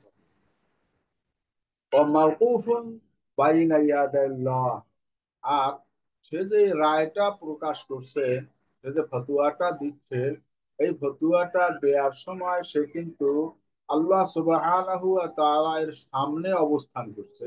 আল্লাহ তাআলা যেন দেখতেছেন, তিনি যেন তার দ্বারা কাজটা করাইতেছেন সরাসরি, এরকম একটা চেতনা দিলের ভিতরে, দেহের ভিতরে রেখেই তাকে ফতোয়ার কাজটা করতে হবে। তাহলে এখানে দুইটা কথা অত্যন্ত গুরুত্বপূর্ণ, ও তিনটা কথা। একজন মুক্তির জন্য অবশ্যই জানা দরকার যে সে কার প্রতিনিধিত্ব করছে ফতুয়ার ব্যাপারে। দুই নম্বরে তাকে মনে রাখতে হবে যে সে কিন্তু এই ফতুয়া দিয়েই সে কিন্তু মুক্ত হয়ে যায় নাই, বরং আন্নাহু মাসউলুন গাদান, সে কি ফতুয়া দিল তার এখানে কোনো ধরনের আহ, নিজের মতামত জারি করা কিংবা ব্যক্তি স্বার্থচারিতার্থ করা, কোনো আবেগ ঝাড়া কিংবা কোনো প্রকারের পক্ষপাতিত্ব করা ইত্যাদি তার মধ্যে ছিল কিনা এ বিষয়ে কিন্তু সে গাদান মাসউল হবে, অর্থাৎ কিয়ামতের দিন তাকে এ ব্যাপারে জিজ্ঞেস করা হবে। মাওকুফুন বাইনা ইয়াদাইল্লাহ, তাকে মনে রাখতে হবে সে আল্লাহ তাআলার সামনে, হ্যাঁ, সে আল্লাহ তাআলা সুবহানাহু ওয়া তাআলা এর সামনে অবস্থান করে এই রায়টা দিচ্ছে। আল্লাহ তাআলা দেওয়াচ্ছেন, দিতে বলতেছেন, আর সে দিচ্ছে। অতএব কত বড় জায়গায় সে সমাসীন এটা তাকে জানতে হবে, মনে রাখতে হবে। কামা ইয়াকফি লিবায়ানি খুতুরাতিহি মা রুবিয়া আনিন নবী সাল্লাল্লাহু আলাইহি ওয়াসাল্লাম, তেমনি ভাবে তার শঙ্কার জায়গাটা বর্ণনার ব্যাপারে, হ্যাঁ, প্রকাশের ব্যাপারে এটাও যথেষ্ট, যা নাকি রওয়ায়াত করেছেন অর্থাৎ বর্ণিত হয়েছে আনিন নবী সাল্লাল্লাহু আলাইহি ওয়াসাল্লাম, নবী করিম সাল্লাল্লাহু আলাইহি ওয়াসাল্লাম থেকে যে রওয়ায়াত আসছে সেখানে আল্লাহর হাবিব বলছেন, আজরাউকুম আলাল ফুতিয়া আজরাউকুম আলান নার, তোমাদের ভিতরে ফতুয়ার ব্যাপারে যে যত বীর, অর্থাৎ ফতুয়ার বীর বলতে সে অত্যন্ত শক্তিশালী, দ্রুতগামী, অর্থাৎ যে নাকি ফতুয়া দানের ব্যাপারে খুব বেশি তৎপর, সে কিন্তু আজরাউকুম আলান নার, জাহান্নামে যাওয়ার ব্যাপারেও কিন্তু সে তত বড় বীর, তত বেশি তৎপর। অর্থাৎ এখানে কথাটার সংক্ষেপ হলো ওলামা হযরত, আমরা ফতুয়া কম বেশি সবাই সব সমাজে দিয়ে থাকি, কিন্তু সেখানে আমাদেরকে একটা বিষয় খুব ভালোভাবে মাথায় রাখতে হবে, সেটা হচ্ছে ফতুয়া দেওয়ার মধ্যে কৃতিত্ব খুব বেশি নাই, কিন্তু ভুল ফতুয়া দিলে তার শাস্তি থেকে তার কোনো রেহাই নাই। আজরাউকুম আলাল ফুতিয়া আজরাউকুম আলান নার, তোমাদের মধ্যে সবচেয়ে বড় বীর, সবচেয়ে বেশি দ্রুতগামী যে ফতুয়ার ব্যাপারে, সে জাহান্নামে যাওয়ার ব্যাপারেও দ্রুতগামী, সে জাহান্নামেও খুব অত দ্রুতই জাহান্নামে নিক্ষিপ্ত হবে। ওয়াহুনাকা আসারুন কাসীরাতুন তাদুল্লু আলা তাহাইয়ুবি সালাফি লিল ফুতিয়া,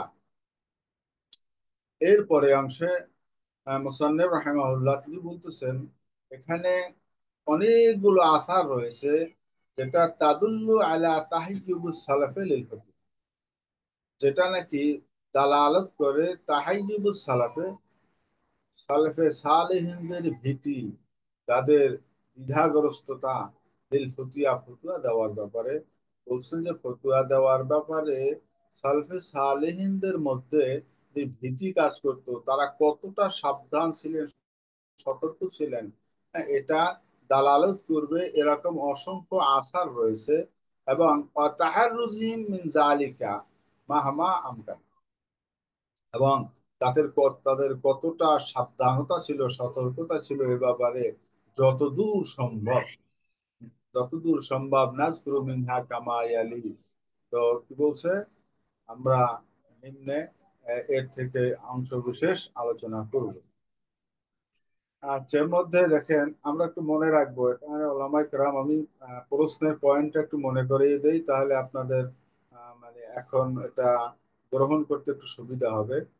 সেটা হচ্ছে এখানে প্রশ্নটা এরকম হতে পারে যে তাহাইয়ুবুস সালফ তথা সালফে সালিহিনদের ফতুয়ার ব্যাপারে তাদের সাবধানতা, সতর্কতা, দ্বিধাগ্রস্ততা বা ভয়ের যে বিষয়টা, এ ব্যাপারে ওলামায়ে হযরতদের থেকে সাহাবায়ে কেরাম, আল্লাহর হাবিব রয়েছেন, সাহাবায়ে কেরাম রয়েছেন, তাবিঈন রয়েছেন, এরপর সালফে সালিহিনদের মধ্যে যারা বড় বড় ওলামায়ে কেরাম ছিলেন তারা রয়েছেন, তারা কে কি বক্তব্য দিয়েছেন, কে কি করেছেন এই ফতুয়া দানের ব্যাপারে, এই বিষয়টা নাম মেনশন করে করে, অর্থাৎ কে কি বলেছেন, এভাবে করে ইনশাআল্লাহ পরীক্ষায় লেখা লাগতে পারে যদি এই প্রশ্নটা পরীক্ষায় আসে। তো আমরা এবারে দেখি, প্রথমত আখরাজা ইবনু আব্দুল বার রাহিমাহুল্লাহ তাআলা বিসানাদিহি ইলা উকবা ইবনে মুসলিম, তিনি বলছেন সাহিবতু ইবনা উমার আরবাআতাও ওয়া সালাসিনা শাহরা। আচ্ছা, এখানে উকবা ইবনে মুসলিম রাহিমাহুল্লাহ তিনি বলেন যে আমি ইবনে উমর রাদিয়াল্লাহু তাআলা আনহুর সোহবতে ছিলাম আরবাআতাও ওয়া সালাসিন, তার মানে 34 শাহরান, 34 মাস ছিলাম তার সঙ্গে। হ্যাঁ, ফাকাসীরাম মা কানা ইউসআলু ফায়াকুল, আমি দেখেছি তার কাছে তো লোকেরা ফতুয়ার জন্য আসতো, বিভিন্ন মাসালা মাসাইল জানার জন্য আসতো। সেখানে আমি অসংখ্য অনেক জায়গায় দেখেছি যে মা কানা ইউসআলু, যখন যেই জায়গায় তিনি জিজ্ঞাসিত হতেন, তার কাছে কোনো ফতুয়া জানতে চাওয়া হতো, তখন সেখানে তিনি কি করতেন, ফায়াকুল, তিনি বলেন বলতেন লা আদরি। ইবনে ওমর রাদিয়াল্লাহু তাআলা আনহু, উলামায়ে কেরাম, আমরা কে কি, ইবনে ওমর রাদিয়াল্লাহু তাআলা আনহুর মতো এত জালিল কদর সাহাবী, ওনার কাছে যখন কোনো ফাতুয়া জিজ্ঞেস করা হতো, তো এখানে উকবা ইবনে মুসলিম বলতেছেন, আমি দেখেছি যে অধিকাংশ জায়গায় তিনি বলতেন লা আদরি, ভাই আমি এটা জানি না। এটা বলার ভিতরে আমরা অনেকেই নিজেদেরকে লজ্জিত মনে করি, অথবা নিজেদেরকে মনে হয় যেন আমি আহ, কি হয়ে মানে অপমান অবদস্থ হয়ে গেলাম, আমি দিতে পারলাম না, অথবা একটা দিয়া দিই যা বুঝি যা পারি, এরকমটা যেন না হয়। লা আদ্রি, আমি জানি না, একথা বলার ভিতরে কোনো ধরনের কোনো কি নাই, এখানে হীনমন্যতায় ভোগার কোনো সুযোগ নাই। ইবনে ওমর রাদিয়াল্লাহু তাআলা আনহুর মতো সাহাবী, তিনি বলতে পারছেন, আমরা বললে সমস্যা কোথায়? যাই হোক, তো তিনি বলতেন লা আদরি সুম্মা ইয়ালতাফিতু ইলাইয়া, এ কথা বলার পরে ইবনে ওমর রাদিয়াল্লাহু তাআলা আনহু আমার দিকে ফিরে তাকাতেন, এর ফায়াকুল, এরপর বলতেন আতাদরি মা ইউরিদু হাউলা, যে হে উকবা ইবনে মুসলিম, তুমি জানো এরা যে আমার কাছে ফতুয়া চায়, এই ফতুয়া চাইয়া তারা মা ইউরিদু হাউলা, এরা কি চায় আসলে? ইউরিদুনা আন ইয়াজালু যুহুরানা জাসরান লাহুম ইলা জাহান্নাম। তো ফতুয়া যারা চায়, মুস্তাফিন যারা, এরা মূলত চায় যে তারা আমাদের পিঠকে বানাবে কি, জাহান্নামে যাওয়ার জন্য ব্রিজ বা পুল, জাসরান লাহুম ইলা জাহান্নাম, জাহান্নামে যাওয়ার জন্য আমাদের পিঠকে তারা সেতু বানিয়ে এই সেতুর উপর দিয়ে ওরা জাহান্নামে যেতে চায়। এখানে কথাটা কিন্তু গভীরভাবে চিন্তা করার বিষয়।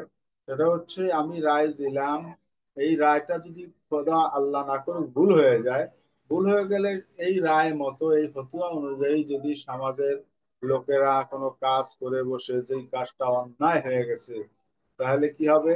তারা এখানে সুবিধা পেয়ে পাইলো, ঠিক আছে, সমাধান পাইলো, কিন্তু যেহেতু আমার ফতুয়ার কারণে তারা এই কাজটা করলো, অতএব আমি হলাম তাদের জাহান্নামে যাওয়ার রাস্তা বা ব্রিজ। তো এটা ইবনে উমর রাদিয়াল্লাহু তাআলা আনহুর বক্তব্য। তিনি বলছেন কি, আতাদরি মা ইউরিদু হাউলা, ওই সমস্ত মুস্তাফতিন যারা ফতুয়া, যারা যারা কামনা করে, ফতুয়া যারা চায়, তারা কি চায় তুমি কি জানো? সেটা হচ্ছে, তারা চায় যে তারা আমাদের পিঠকে জাহান্নামে যাওয়ার জন্য একটা সেতু বানাতে, সেতু হিসেবে ব্যবহার করতে তারা চায়। তো ওলামা হযরত, এরপরে আমরা পরের সভায় যাব।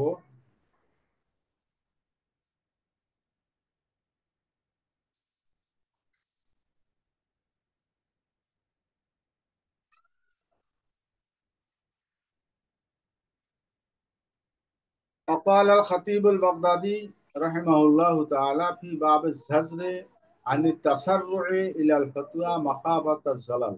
আচ্ছা, এখানে আল্লামা খতিব আল বাগদাদি রাহিমাহুল্লাহ তিনি বলতেছেন, ফি বাবে জাজরে আনি তাসাররুয়ে ইলাল ফাতওয়া মাখাফাতাজ জালাল। এখানে বাবু জাজ, অর্থাৎ এখানে ধমকের অধ্যায়, মানে আনি তাসাররুয়ে, হ্যাঁ, তাড়াহুড়া করা, ইলাল ফতুয়া, ফতুয়ার ব্যাপারে তাড়াহুড়া করার বিষয়ে তিনি কিন্তু এটা কি করেছেন, এ ব্যাপারে তিনি জাজরুল, মানে কি সাবধান করেছেন। মাখাফাতাল জালাল মানে হচ্ছে পদস্খলনের ভয়ে, যেহেতু একটা ফতোয়া যদি চাওয়া হয় আর সেটাকে তাড়াহুড়া করে সেই ব্যাপারে রায় দিয়ে দেওয়া হয়, সেখানে হতেও পারে এমন যে গভীরভাবে চিন্তা না করার কারণে কখনো কখনো এমন হয় যে তার একটা বিশেষ দিক তার হয়তো খবর মানে খেয়ালে আসে নাই, যার কারণে সে এক প্রকারের রায় দিয়ে দিছে, কিন্তু পরে চিন্তা করলো যে আরে এখানে তো এইরকম একটা বিষয় বলা হয়েছিল বা লেখা হয়েছিল, কিন্তু সেইটা তো আমার মেমোরিতে আসে নাই যখন আমি ফতুয়াটা দিয়েছি, ভুল হয়ে গেছে। তো তাড়াহুড়া করতে গেলেই সেখানে দেখা যাবে কোনো না কোনো পদস্খলন ঘটার আশঙ্কা থাকবে। এর জন্য ফতোয়া প্রদানের ক্ষেত্রে তাড়াহুড়া না করার ব্যাপারে আল্লামা খতিব আল বগদাদি তিনি কিন্তু খুব বেশি সতর্ক করেছেন। বল আল্লাহ তাবারাক ওয়া তাআলা, আল্লাহ সুবহানাহু ওয়া তাআলা বলেছেন, খতিব আল বাগদাদি রাহিমাহুল্লাহ তিনি তার মতামতের সপক্ষে কোরআনুল কারীমের এই আয়াতকে ইস্তেশহাদ হিসেবে এনেছেন। আল্লাহ সুবহানাহু ওয়া তাআলা সূরা যুখরুফের 19 নম্বর আয়াতে বলেন, সাতুক্তাবু শাহাদাতুহুম ওয়া ইউসআলুন। দেখেন, আল্লাহ সুবহানাহু ওয়া তাআলা বলতেছেন যে তাদের যে কর্ম, তাদের যে শাহাদা, অর্থাৎ তাদের যে বাণীগুলো আছে, তাদের যে সাক্ষ্য মানে হচ্ছে কি তাদের যে কথা, এই কথাগুলো সবই লিপিবদ্ধ করা হবে, ওয়ায়ুস আলুন, এবং এগুলির ব্যাপারে জিজ্ঞাসা করা হবে।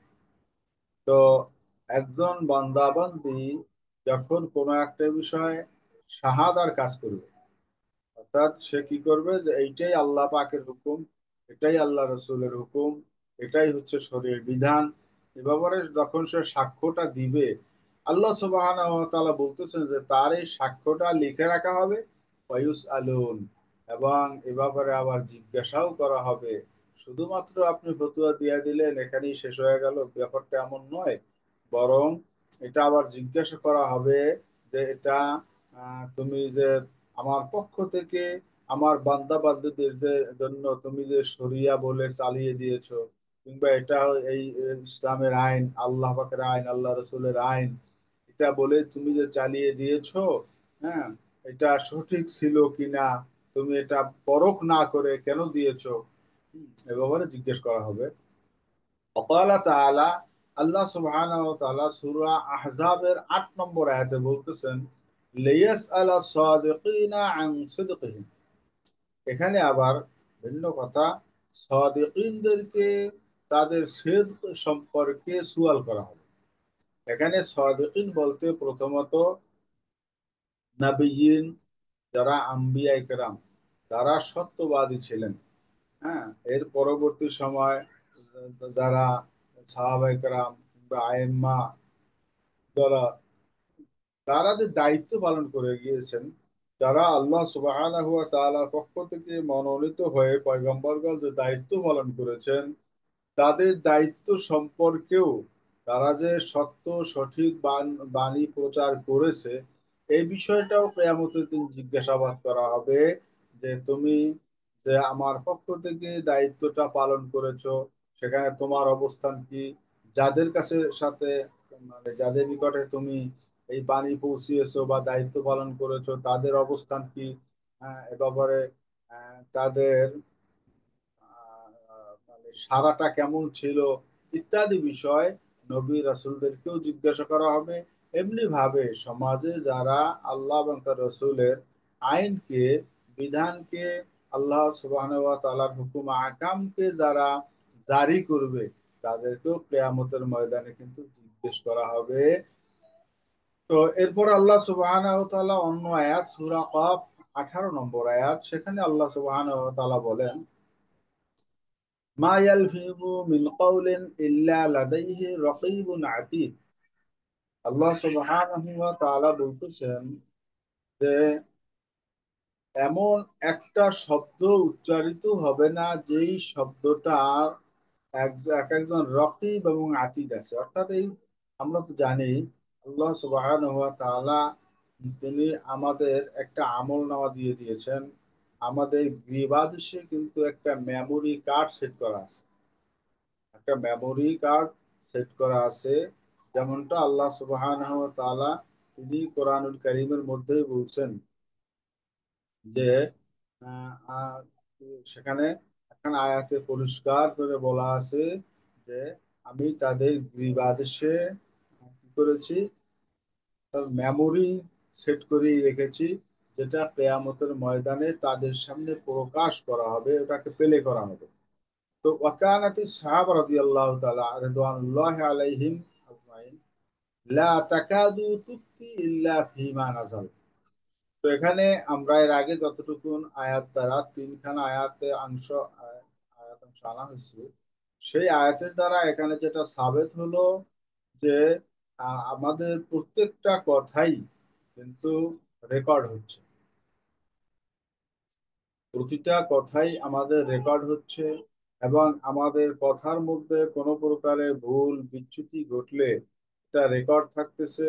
এবং যদি আমরা সেটাকে কোনো প্রকারের সাবধানতা ছাড়াই ভুল প্রচার করে থাকি, ভুল কোনো সমাধান দিয়ে থাকি, তাহলে কিয়ামতের ময়দানে কিন্তু এটার ব্যাপারে জিজ্ঞাসাবাদ করা হবে, তুমি না জেনে কেন বললে, অথবা তুমি এটা তাহাকিক না করে কেন রায় দিলে, অথবা এই রায়ের কারণে যে সমাজে ইসলাম দূর হয়ে গেছে, ইসলাম সমাজ থেকে বিলুপ্ত হয়ে গেছে তোমার মতো মুক্তির ফতুয়ার কারণে, হ্যাঁ এটা কেন করেছো, এ ব্যাপারে কিন্তু জিজ্ঞেস করা হবে।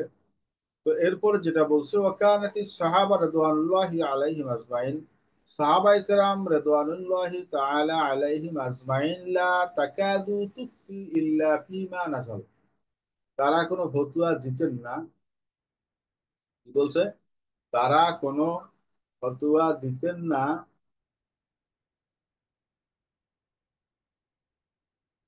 ইল্লা ফিমা নাযাল সিকাতান মিনহুম বিআন্নাল্লাহ তাআলা ইউওয়াফিকু ইনদা নুজুলিল হাদিসাতি লিল জাওয়াবি আনহা। দেখেন ওলামা হযরত, এখানে একটা বিষয় হচ্ছে যে ফতুয়া প্রদান হোক অথবা সমাজে দিন দিনের দাওয়া, দিনের প্রচার কার্য সম্পাদনের ব্যাপারে বিশেষ করে কোনো প্রকারের কোনো কিছু রায় দেওয়ার ব্যাপারে আমি নিজে সুয়াল বানিয়ে কিংবা মাসালা তৈরি করে করে এরপরে সেটার আবার সমাধান দিয়া বিভিন্ন প্রকারের, সেটা বিভিন্ন মিডিয়া, ইলেকট্রিক মিডিয়ায়, প্রিন্ট মিডিয়া ইত্যাদি বিভিন্ন মিডিয়ার মাধ্যমে এগুলি করাটার আহ, কিন্তু আসলে বরকতপূর্ণ নয়।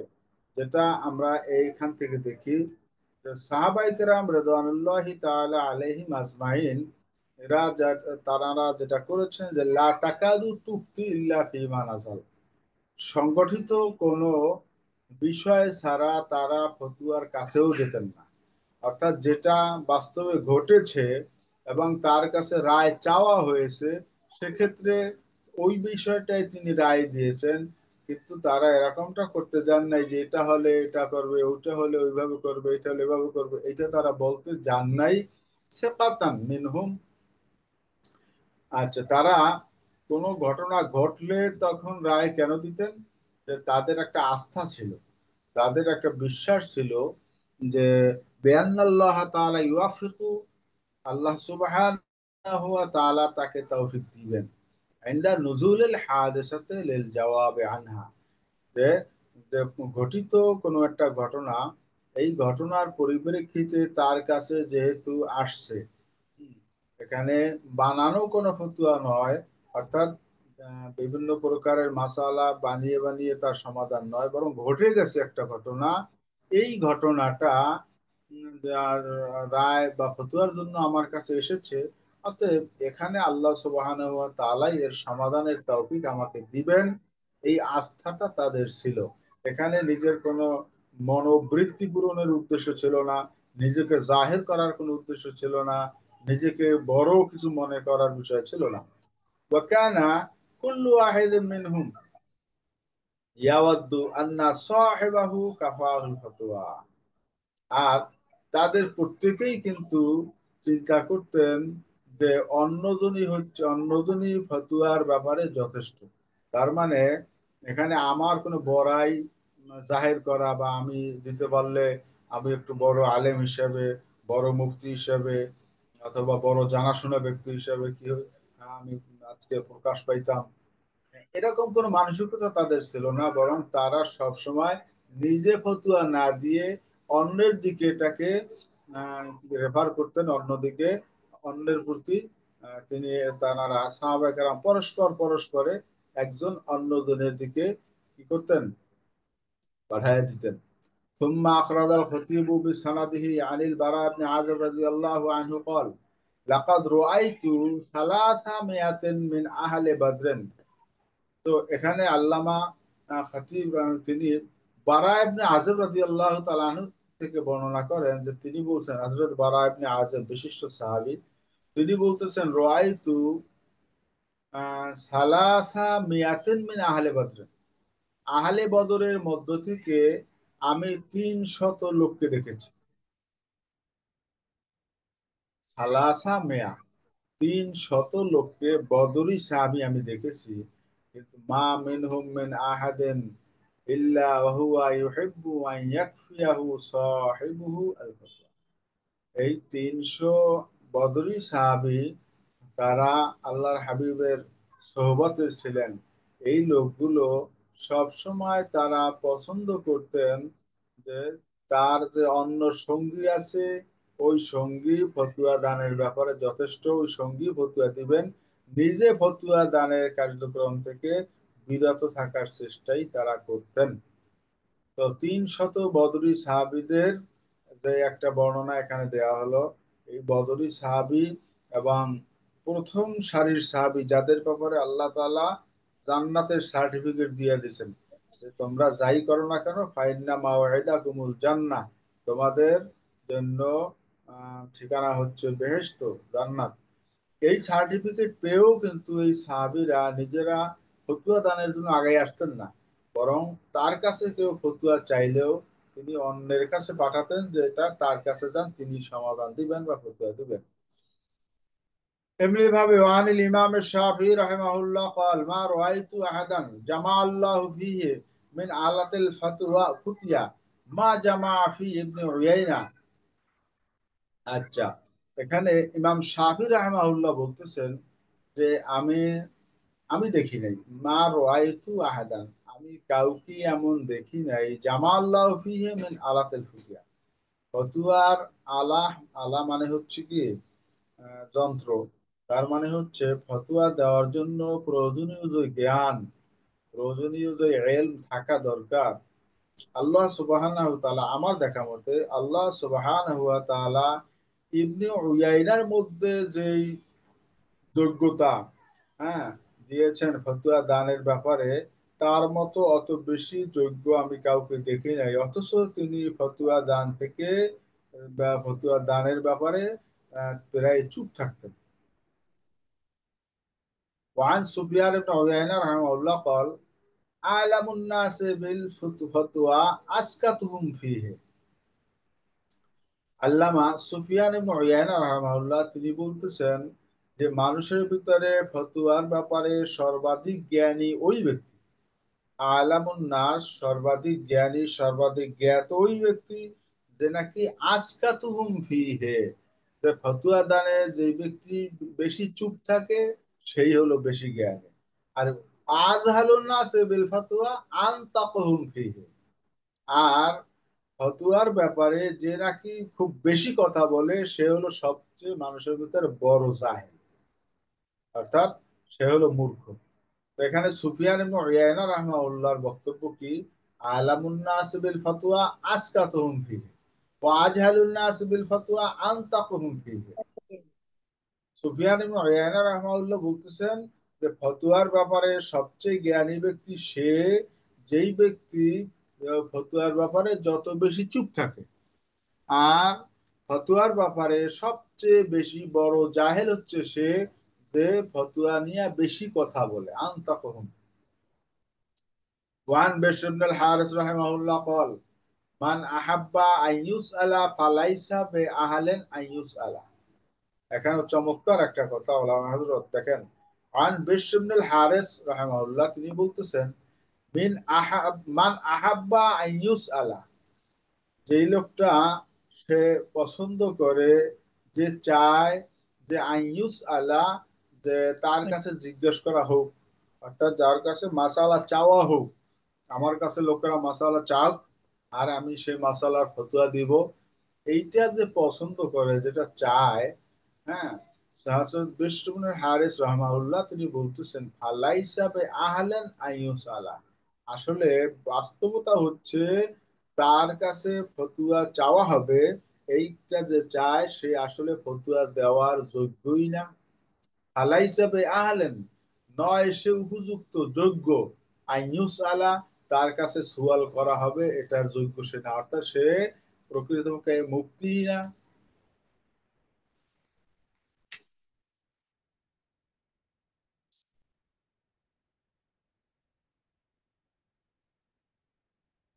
চলো মাহজুদ, পড়া বোঝা যাচ্ছে? আমাদের আলোচনা বোঝা যাচ্ছে কিনা? জি আলহামদুলিল্লাহ, জি, আলহামদুলিল্লাহ হুজুর বুঝতেছি। জি বোঝা যাচ্ছে ইনশাল্লাহ। সুন্দর বোঝাচ্ছে। তাহলে আমরা আরেকটু সামনে যাই। হুজুর আলহামদুলিল্লাহ এরপরে বুঝে গেছি। وعن عطاء بن السائب رحمه الله قال أدركت أقواما إن كان أحدهم يسأل عن الشيء فيتكلم وإنه لا يرعد। আচ্ছা, তো সেখানে আতা ইবনে সাহেব রাহিমাহুল্লাহ বলতেছেন যে আদরাকতু আকওয়ামান, আমি যে অনেক অনেক ওলামায়ে হাজরাতকে দেখেছি, তাদের অবস্থা ছিল এমন যে ইনকান আহাদুহুম ইউসালু, যখন তাদের কাছে কোনো মাসালা চাওয়া হইতো, আনিস শাইয়ে কোনো বিষয়, ফায়াতাকাল্লামু, এই মাসালার ফতোয়ার ব্যাপারে, রায়ের ব্যাপারে তারা যখন কথা বলতেন, হ্যাঁ, তাদের অবস্থাটা দেখেছি, ওয়াইন্নাহু লা ইয়ারআদু, আমি দেখতাম সে কাঁপতেছে। যেখানে কত বড় জটিল বিষয়, যেইটা প্রশ্নটা আল্লাহ বা তার রসুলের কাছে করা হতো, সেই প্রশ্নটা আমাকে করা হচ্ছে, তাদের পক্ষ থেকে যে জবাবটা আসতো, আমার জবানি থেকে কি জবাবটা সেইভাবে বের হয়, নাকি ভুল ত্রুটি হয়ে যায়, নাকি আমি কোনো ত্রুটি করে ফেলি, এই যে একটা শঙ্কা, এই যে একটা ভিতরে দ্বিধা,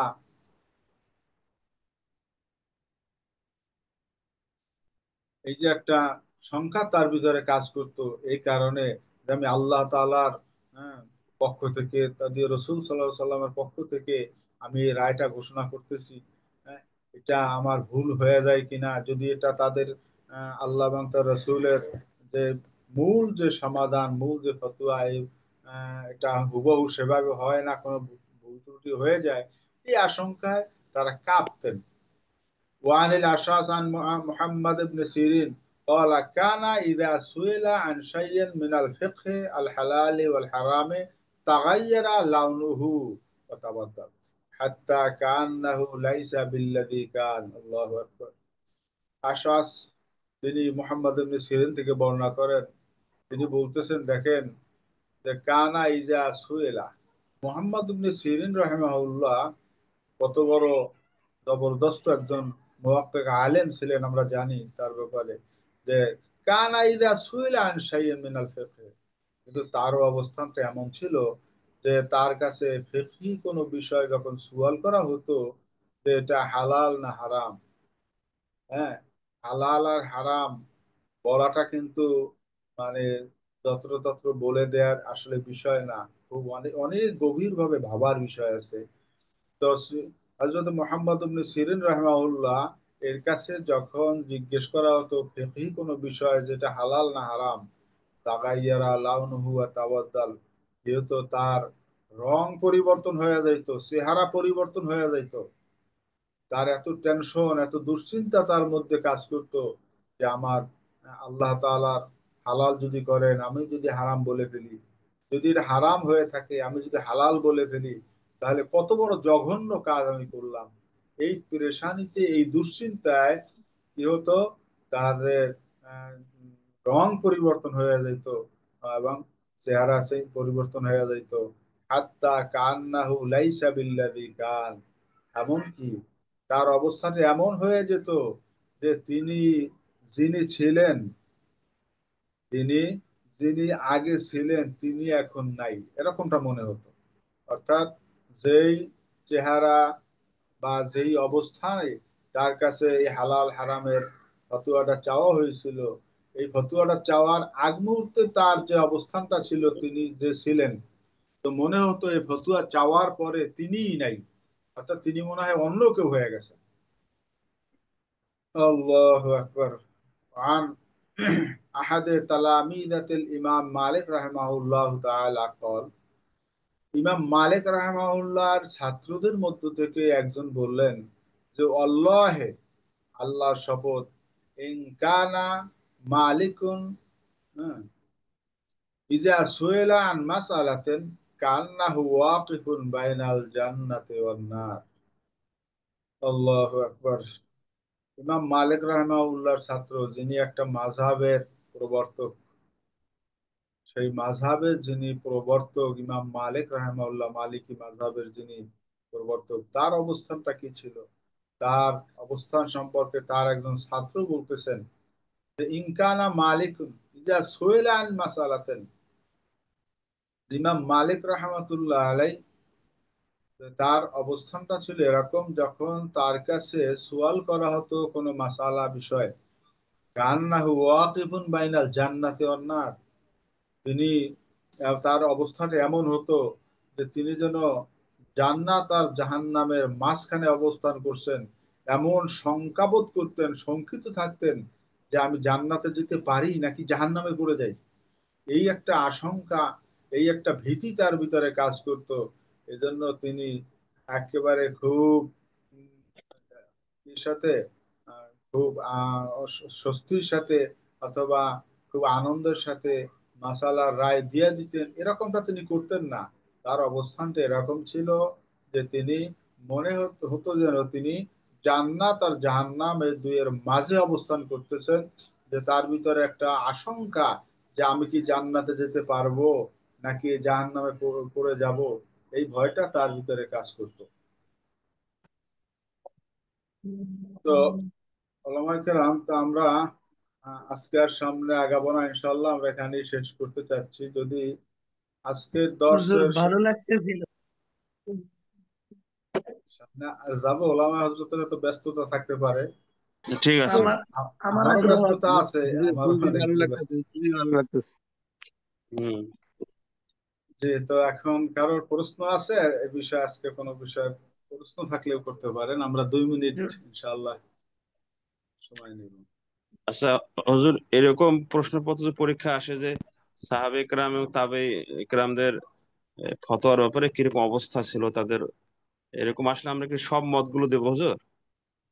এখানে আপনি মেনশন করে দিয়েছেন সাহাবায়ে কেরাম বা তাবেঈন, এখানে কিন্তু আমরা সালফে সালেহিন বলতে সবাইকে অন্তর্ভুক্ত করা হয়েছে। মোসান্নেফ এখানে সালফে সালেহিন বলছে, তো এখানে সাহাবায়ে কেরামের বিষয়, তাবেঈনদের বিষয়, এরপরে আইম্মায়ে কেরাম যারা আছেন, অর্থাৎ যারা আইম্মায়ে মাযাহিব রয়েছেন বা আইম্মায়ে দ্বীন রয়েছেন, যারা মুফতিয়ানে ইজম ছিলেন, এই সমস্ত লোকদের অবস্থানটা কি ছিল, যতদূর জি সম্ভব, যতদূর জি সম্ভব, সবগুলি তো আর লেখা যাবে না, হ্যাঁ, জি জি জি সময় সংক্ষেপ, হ্যাঁ, তো সেক্ষেত্রে সব লিখতে পারবেন না। তবে এখান থেকে নিজেদের জেহেনে যেটা মনে করবেন যে বেশি গুরুত্বপূর্ণ, জি হ্যাঁ, জি জি জি এই সেই মতের আহ, আপনার জি যিনি জি প্রবক্তা তার নাম উল্লেখ করে যে তার বক্তব্য ছিল এই বা তার কর্ম ছিল এই, এভাবে করে ইনশাল্লাহ। জি জি জি, তাহলে আজকে আমরা শেষ করতে আসসালামু পারি, কি আলাইকুম বলেন? ওয়া জি জি আলহামদুলিল্লাহ, আজকের ক্লাস খুব ভালো। আসসালামু আলাইকুম রহমতুল্লাহ। আসসালাম। আসসালামু আলাইকুম ওয়া রাহমাতুল্লাহ। আসসালামু আলাইকুম ওয়া রাহমাতুল্লাহ ওস্তাদ। আসসালামু আলাইকুম। জি ওস্তাদ মোহতারাম, জি, বলছেন কিছু? জি এখানে তো মানে আজকের যে আলোচনা মানে এই যে আকওয়াল গুলো আইম্মা কেরামের আকওয়াল গুলো উল্লেখ করা হয়েছে এখানে তো আহ খুতুরাতুল ইফতা নিয়ে যে আলোচনা, তো এটা তো ওনাদের অনেক এই বিষয়ে অনেক মতামত দিয়েছেন, কিন্তু মানে ওনারা তো এরকম না যে এই বিষয়টাকে সামনে রেখে ওনারা উত্তর দেয়া থেকে বিরত থেকেছিলেন, এরকম না, ওনারা তো না না, সকল একটু একটু একটু হযরত শোনেন, বিষয়টা হলো আমরা আরেকটু সামনে গেলে আপনার এই প্রশ্নের জবাব এসে যাবে। ওনারা বিরতও ছিলেন, অসংখ্য জায়গায় তারা বিরতও ছিলেন, এবং তারা কামনাই করতেন যেটা আমার কাছে জিজ্ঞেস না করে আর অন্য কারোর কাছে যদি জিজ্ঞেস করতো। অর্থাৎ উনি চিন্তাই করতেন যে আমার কাছে আমার এই ঝুঁকিটা নেওয়া না লাগে, এই ঝুঁকিটা অন্য কেউ নিক, এটা অনেকেই কামনা করছেন। আবার এক কথায় আমরা ইনশাআল্লাহ এই বাবটা তো শেষ হয় নাই, এই বাবের সামনে গেলে আপনার প্রশ্নের জবাবটা অত্যন্ত পরিষ্কার ভাবে পাবেন ইনশাআল্লাহ। ইনশাআল্লাহ। জি, ইনশাআল্লাহ। সুবহানাকাল্লাহুম্মা